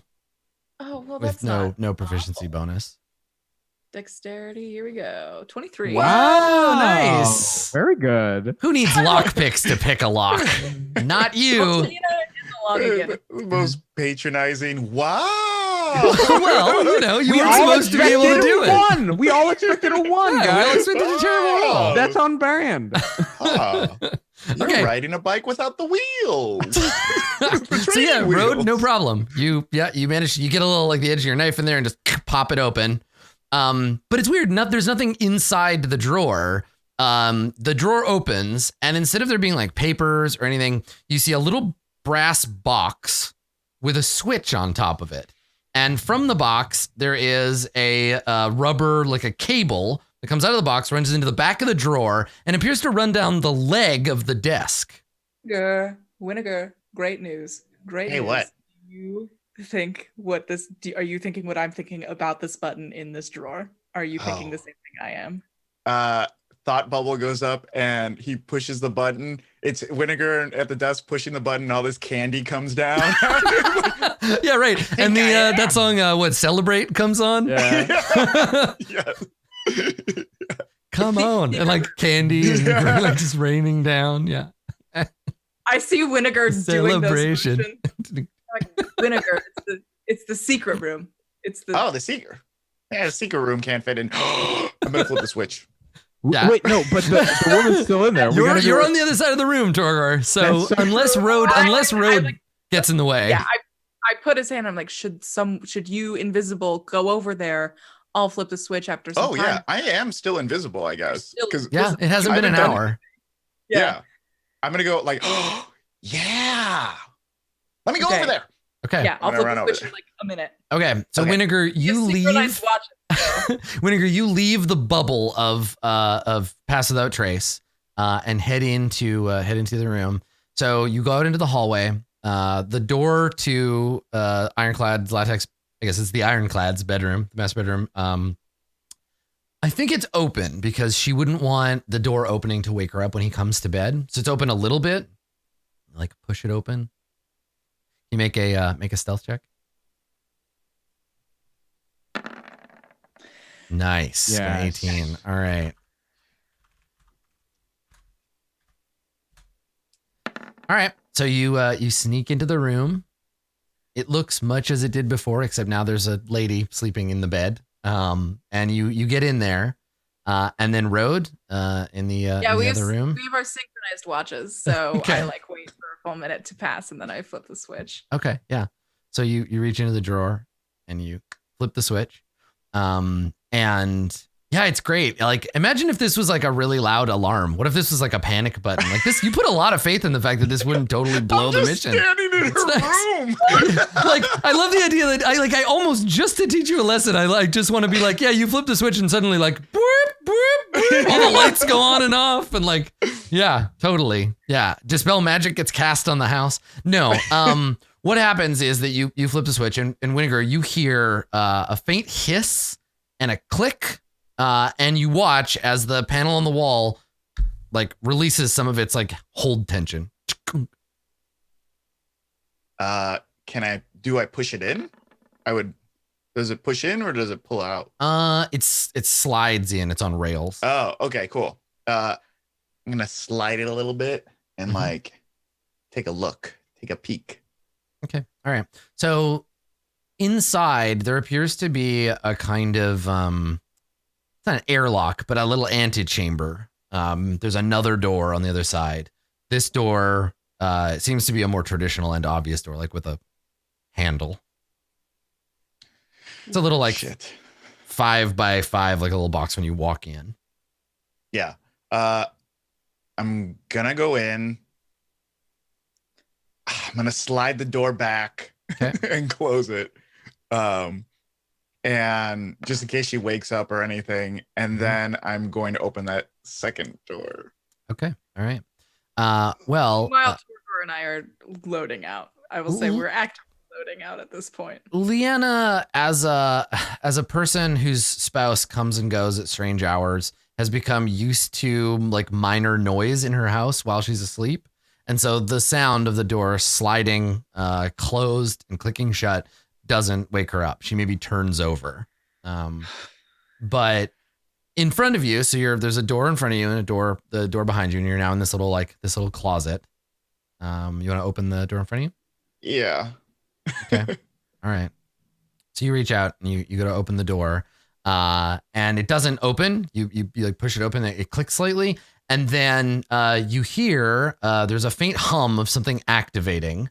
You hear this like powering up or something. You recognize it, the sound of some like cells being charged, and you hear a voice say, it's just sort of a flat, like featureless voice say, password, please.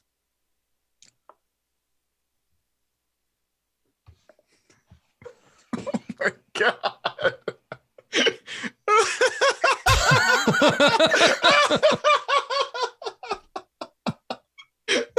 So we cut away from Winnegar to Torgor. Now Torgor, you're in the middle of cutting the painting down, and you stop and you're like looking over and like seeing what Road is doing. But when you turn back, the painting, the corner that you've started to cut has peeled away, and and sort of folded down. But instead of seeing the frame or the wall behind it, you see a different painting.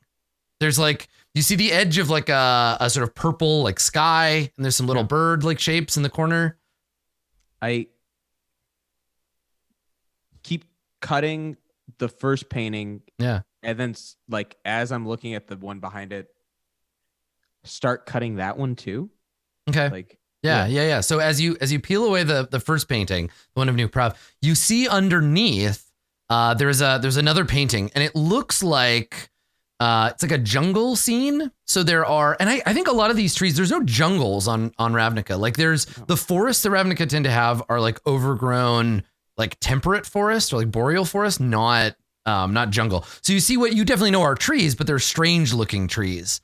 You see, it looks like a jungle, not a harbor, but an inlet. So there's water, there's the sky. It looks like it's night, like a scene that's illustrating sunset, right? And so the water is reflecting the purple sky. You see in the water, you see in the harbor, this enormous ship. You see a sailing ship, which also is another thing that Torgor would never have seen before, because there's not enough water on Ravnica to have, 3-mast pirate ships, basically.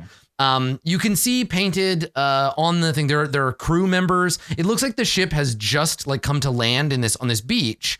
And you see that there are figures down on the beach. You can see some strange looking like lizard kind of like looking animals kind of painted in the background. But what's really interesting is standing on the bow of the ship, looking down at the scene, you see two figures. One of which is dressed in blue, wearing this weird shirt that only covers one nipple. He has a hood that's currently like down, and he has these like really obvious tattoos that are glowing faintly blue. But what's really interesting, and I don't know if you, Torgor, you'd have never seen this woman before, but we saw her, albeit with a bag over her head. Jace is standing next to Vraska on the bow of this ship. And here's the thing. He has one arm around her waist, and she has her arm around his shoulder. And the two of them are looking down at the arrival like they've just got here. Like they're clearly, this is a painting of, and I think as you finish it, there is what was the name of her ship? There's like a thing on the other side, and I think it's called the Indomitable, but I'm gonna look. Vraska. Did this ship sink? It's a complicated. I would love nothing more. The Belligerent. I think that's what it's called. Oh, gross. Is it spelled like Beleren? But oh my god, that would be great if she named the boat after him. So yeah, on the back of this painting, you see an illustration, or you see a signature, and it says the arrival of the Belligerent, and then it's signed by one Zlatak Ironclad. So he painted this enormous painting, and you've never seen this place. This is a fanciful, like this looks like the cover of a weird like fantasy romance novel. To you, like the crew of the ship, you can see them, like you recognize humans like moving stuff around. They're just like sailors, but also there are like hanging from the rigging. There are some goblins, but they don't look like tack. Like they have like orange. They look like almost like chimps. Like they have longer arms. They have fur, but they're clearly goblins. And so you see them like up in the rigging, and like helping with their part of the crew. Everything about this painting looks off. But you recognize obviously Jace Beleren. I don't think, Torgor, you recognize Vraska, but if Tack sees this, right, they'll recognize. I keep this painting. I took this. So I don't know. I don't know if I tell everyone else about this painting right now, but I just say I'm done. Yeah, okay. You roll the paintings up, and they're like, I mean, they're big, right? They're like 6 or 7 feet, like across, and like 4 feet tall. So you like roll them up, and you have to carry them kind of like a carpet or something. For sure. Yeah. Okay. I'll take those over one shoulder and the body covered in a tarp on the other. Okay. Or actually, paintings under the arm, and then I can carry the paintings. I'm not doing. No. I mean, what happened to the rest of the drawers in the in the Oh, I desk. put the paperwork in my nondescript bag. Yeah. Okay. So you just take any of his journals or paperwork or anything like that from there. Okay. Fine. I think probably he would keep like a stash of coin secret in his like a locked like drawer, which that's fine. You can pop it open. We'll let it ride on that lockpick roll. So let me see how much money you make it out with. Oh my god, am I gonna have above 10 gold for the first time ever in this game? It's Everybody not going to be for long. Probably.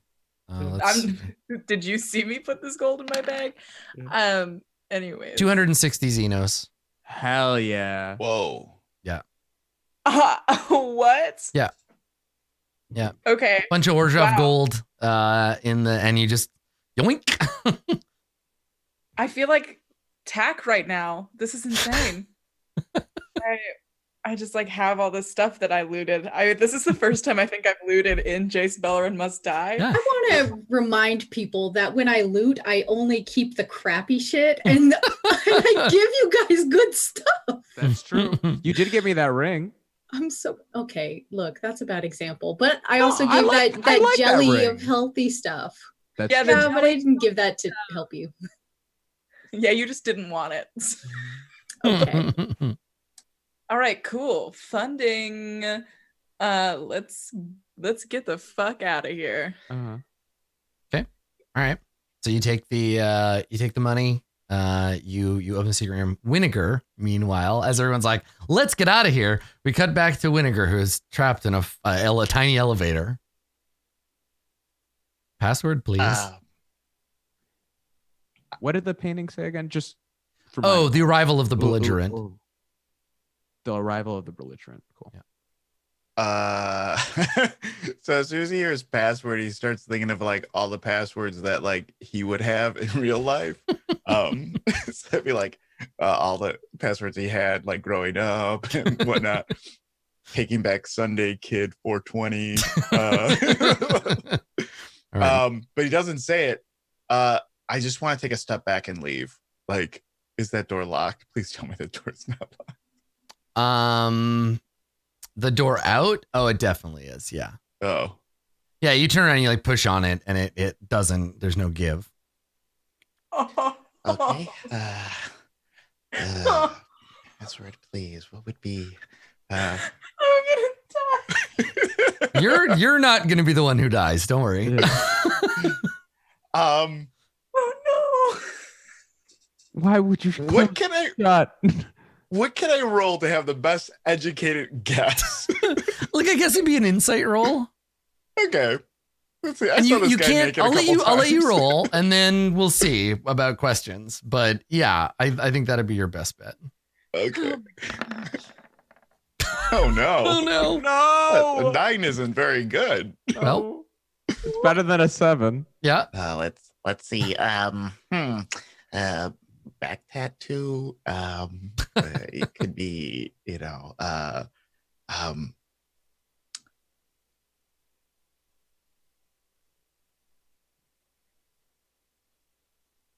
Wenzel. Okay. So you're like, I don't know. all right. So there's a brief. You hear a brief sort of computerized disappointment sound. You hear like, "Mrrr," and the voice says, that is incorrect. You have 2 attempts remaining. Password, please.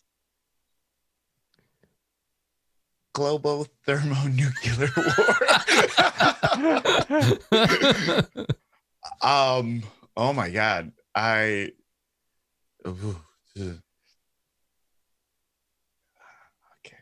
Okay. What are you guys thinking? Because like I am completely Oh. paralyzed here. I mean, I think you're gonna die, but I think you should be begging for Dopenpan's help through the ornithopter. But like any word that I say though.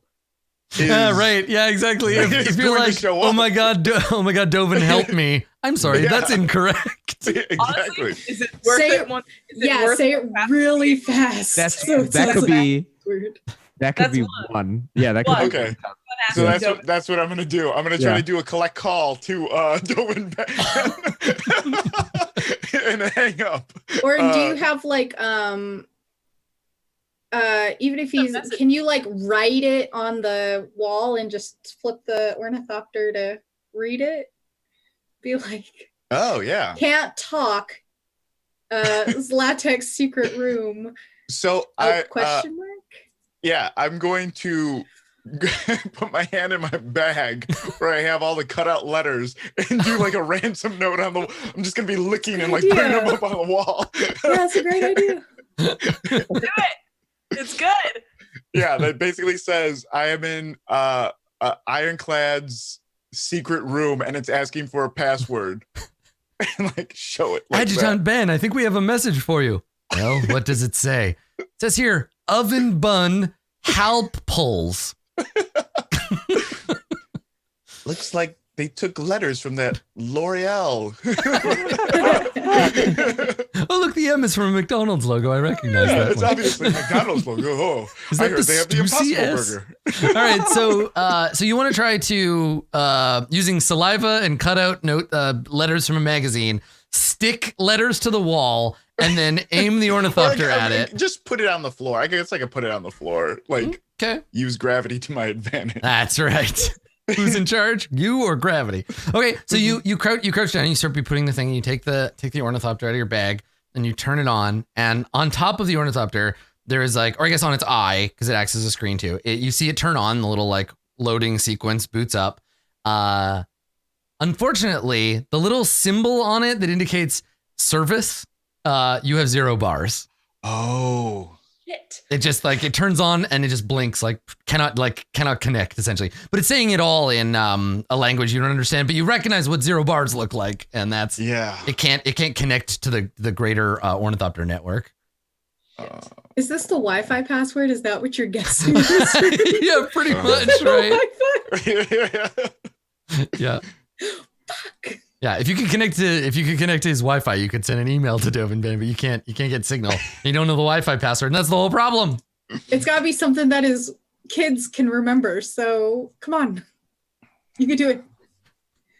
Oh man, it was a sled. Rosebud was the name of the sled. Jace Rule 6969. Because I mean, it's almost certainly the name of this ship, but you would not know that. So yeah, there's no way I would have known. Yeah. Oh God. It just starts singing "Celebrate Good Time." At what point do we like move in? And that's the thing is, I think at this point, like that's when you realize, Rode and Torgor, that Winnegar has not returned. Can I flip the button again? It's one of those like an on-off switch. It's not a button. It's like a little like switch. So it's already in the off position. You've already toggled it to off. I just give it a good off and on again. Click, click. Okay. Yeah. Nothing. Click, click, click, it doesn't. click. On your end, nothing seems to happen. Okay. Our priority is this body right now. We gotta go. I move and take the Damn. body out using the password that's traced to the cart that's outside. Okay. And we wait for Winnegar. We give him 5 minutes.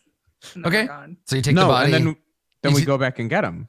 Yeah. So this is the conversation you're having outside now. You have your wheelbarrow. You've put the Yeah. corpse in it. Yeah. What do you mean? No, we're not leaving him. We go back and He's get him. compromised. He's compromised. You have silence. It's the middle of the night. There's no time crunch right now. Let's just go get him. You need to get that. What do you mean? The timeline for the murder is the time crunch.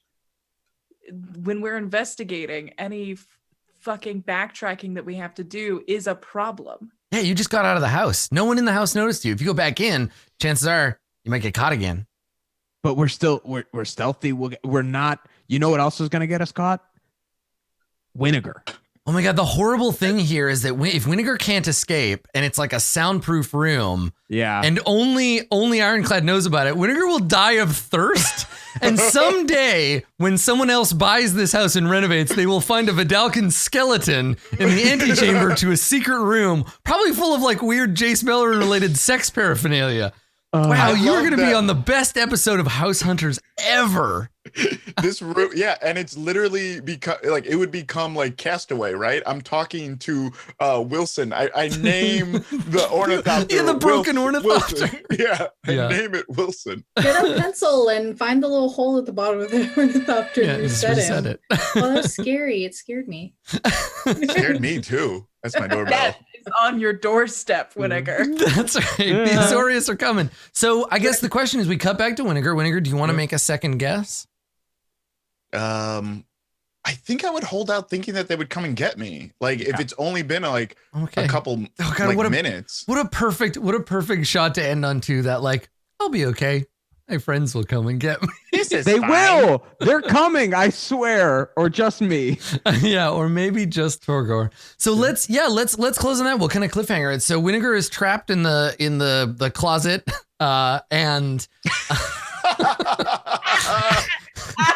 I had no other way to end that sentence. Like I realized I was saying it. I was like, that's good. Fuck it. We'll go for it. It's there.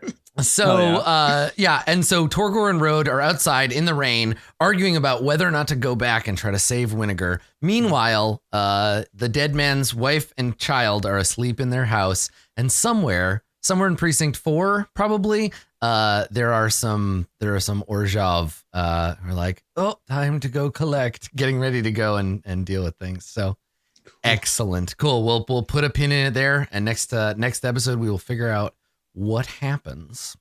So let's do some shout outs. Tack, do you want to TK start us off? Hello, it's me, TK.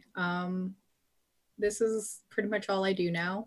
I had a delightful time today. I write spooky stories. You can read them online for free, tkjreds.com, or you can follow me on Twitter, TK Joins the Fray. Very excited to have somebody leave for a couple weeks, and we don't know whether or not his character lives or dies. No one in particular. It was a lovely day. I took notes. Excellent. Yes. Thank you. Cool. We'll keep rotating around this way. Carlos, why don't you go next? Hey everyone, my name is Carlos Luna. You can find me on all social media under Carlos Crits. I don't have. Oh wait, I do have other stuff. I have Lost Odyssey next week. So I will be in LA next week. Stop by, say hi, wave to me. After that, I am getting married. So that's pretty dope. Yeah.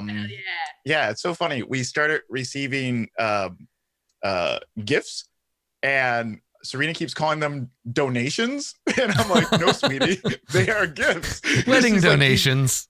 She's like, what do you think we should do about like the people who give us donations? I'm like, that's not a donation. That is a gift. Yeah. Is it cool if I just send you guys money or put it in your honey fund? Is that fine? Oh, You're not expecting like an actual gift from me. Yeah, I don't want Nice. gifts. This is Yeah, I'll put it in your we all honey want fund. cash. Yeah. I know what's up. That's it. That's all I have going on for the rest of the year. Just that and getting married, and I will not be at PAX Unplugged this year. We'll be relaxing. Yeah. You can find me. Yeah. Same. Cool. Excellent. Up top around this side, it's Katie May. Katie, do the thing. I'll do it. Hi, I'm Katie May. You can find me at Twitter at OKKatieMay. I'll be off private sometime next week. If you want to hear me DM, you can catch Dungeons, Dice, and Everything Nice. It's real good. I do it with a bunch of femme comedians from Chicago who are also my best friends. It's a good time. It's a lot randier and hornier than this one, if you could have. So we finished our last live show of the year, but we are hesitantly confirmed for C2E2 next year. So start marking your calendars. But besides that, I'm chilling out for the rest of 2K19 as well. Nice. So nice. Relaxed 2019. It's the best. Just wring as much relaxation as we can get out of these next 2 months. Yeah. Cool. Last but not least, Masood, take it away. Hey y'all. You can find me on social media at Marudeboy, MAHRUDEBOI, or on Twitter, same tag. Yeah, for me, what's going on is just same old, running the whole grind. If you're free in Chicago on Wednesday nights, come out to the Annoyance Theater. I'm doing a show that's called Dick Wolf Improv, where we do an improvised episode of Law and Order on the spot. It's very fun and very goofy. Yeah, also an episode of a web series that Carlos and I are both in just went up. And you can also see his fiance, Serena. They are phenomenal, and only for a moment, maybe if you read between the line, contemplate killing a child. So Pretty good. True. Excellent. Good stuff.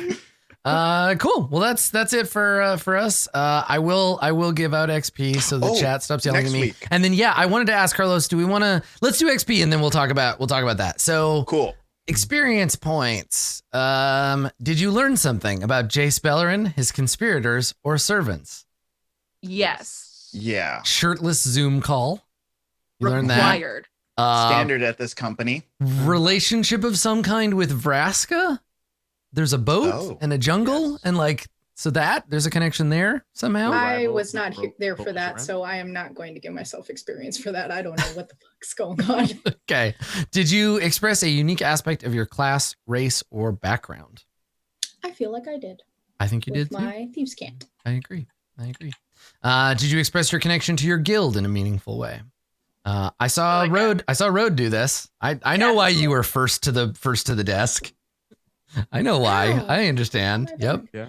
I'm also gonna argue for myself on that one because it was my entire day. Yeah, because you sidetracked to go and do that. Yeah, absolutely. Hey guys. Yep. And then did your alignment complicate your character's life in an interesting way? I did not kill Gary, so no.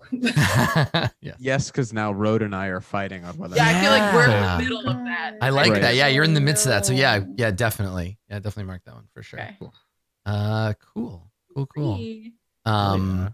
And Carlos, for you, I think we skipped over this, but you're solving the door mystery by yourself, like going alone to check that out. That felt either like your that could be background or race or guild, because all of those were like Vidalkin are quite curious and they want to understand how things work. You're an Izzet, like endangering yourself for scientific knowledge, however small, is a pretty Izzet thing to do. So mark XP for that as well. For sure. Cool. Yeah. Cool. Wicked. Cool. Okay. So one thing I wanted to let folks know, if you're watching this live, or I guess if you're watching this on YouTube and you want to check this out, I'm doing a very early first look at Eberron, Rising from the Last War. So I'm doing that tomorrow on my channel at 12 p.m. So I guess this time tomorrow, in 24 hours from now.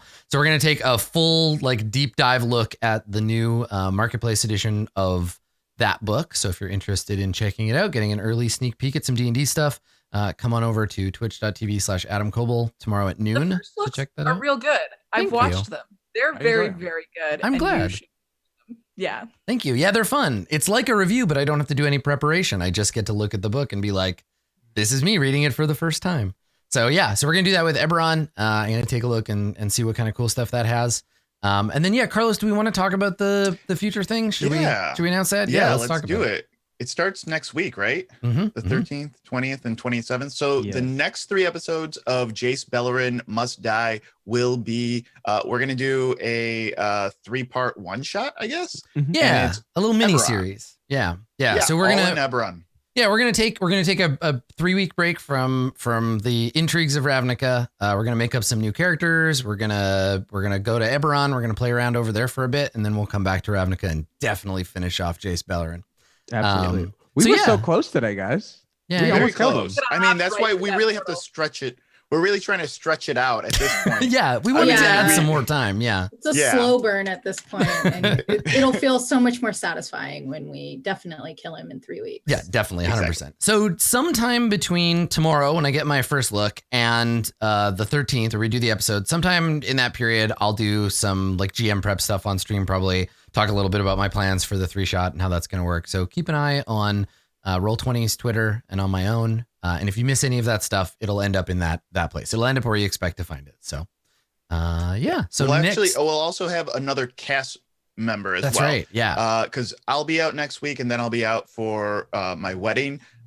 William White will be taking my place. I don't know if you've seen a stream they did with Adam for Roll20 Con. Mm-hmm. I've also done streams with them before for my own podcast, Dungeon Rats. Hilarious. They're super funny. Knows all the rules, knows everything. They're great. Yeah, I'm really excited about it. So keep an eye out for all that stuff. We'll talk about it on Twitter, and I'll be doing some supplemental streams to go along with it. So that's it. Something a little different next week. Thank you for coming, everybody. We will see you next time for more Jace Beleren Must Die with a little Eberron in the middle. Thank you for coming and for watching and for supporting the show. We'll see you later, everybody.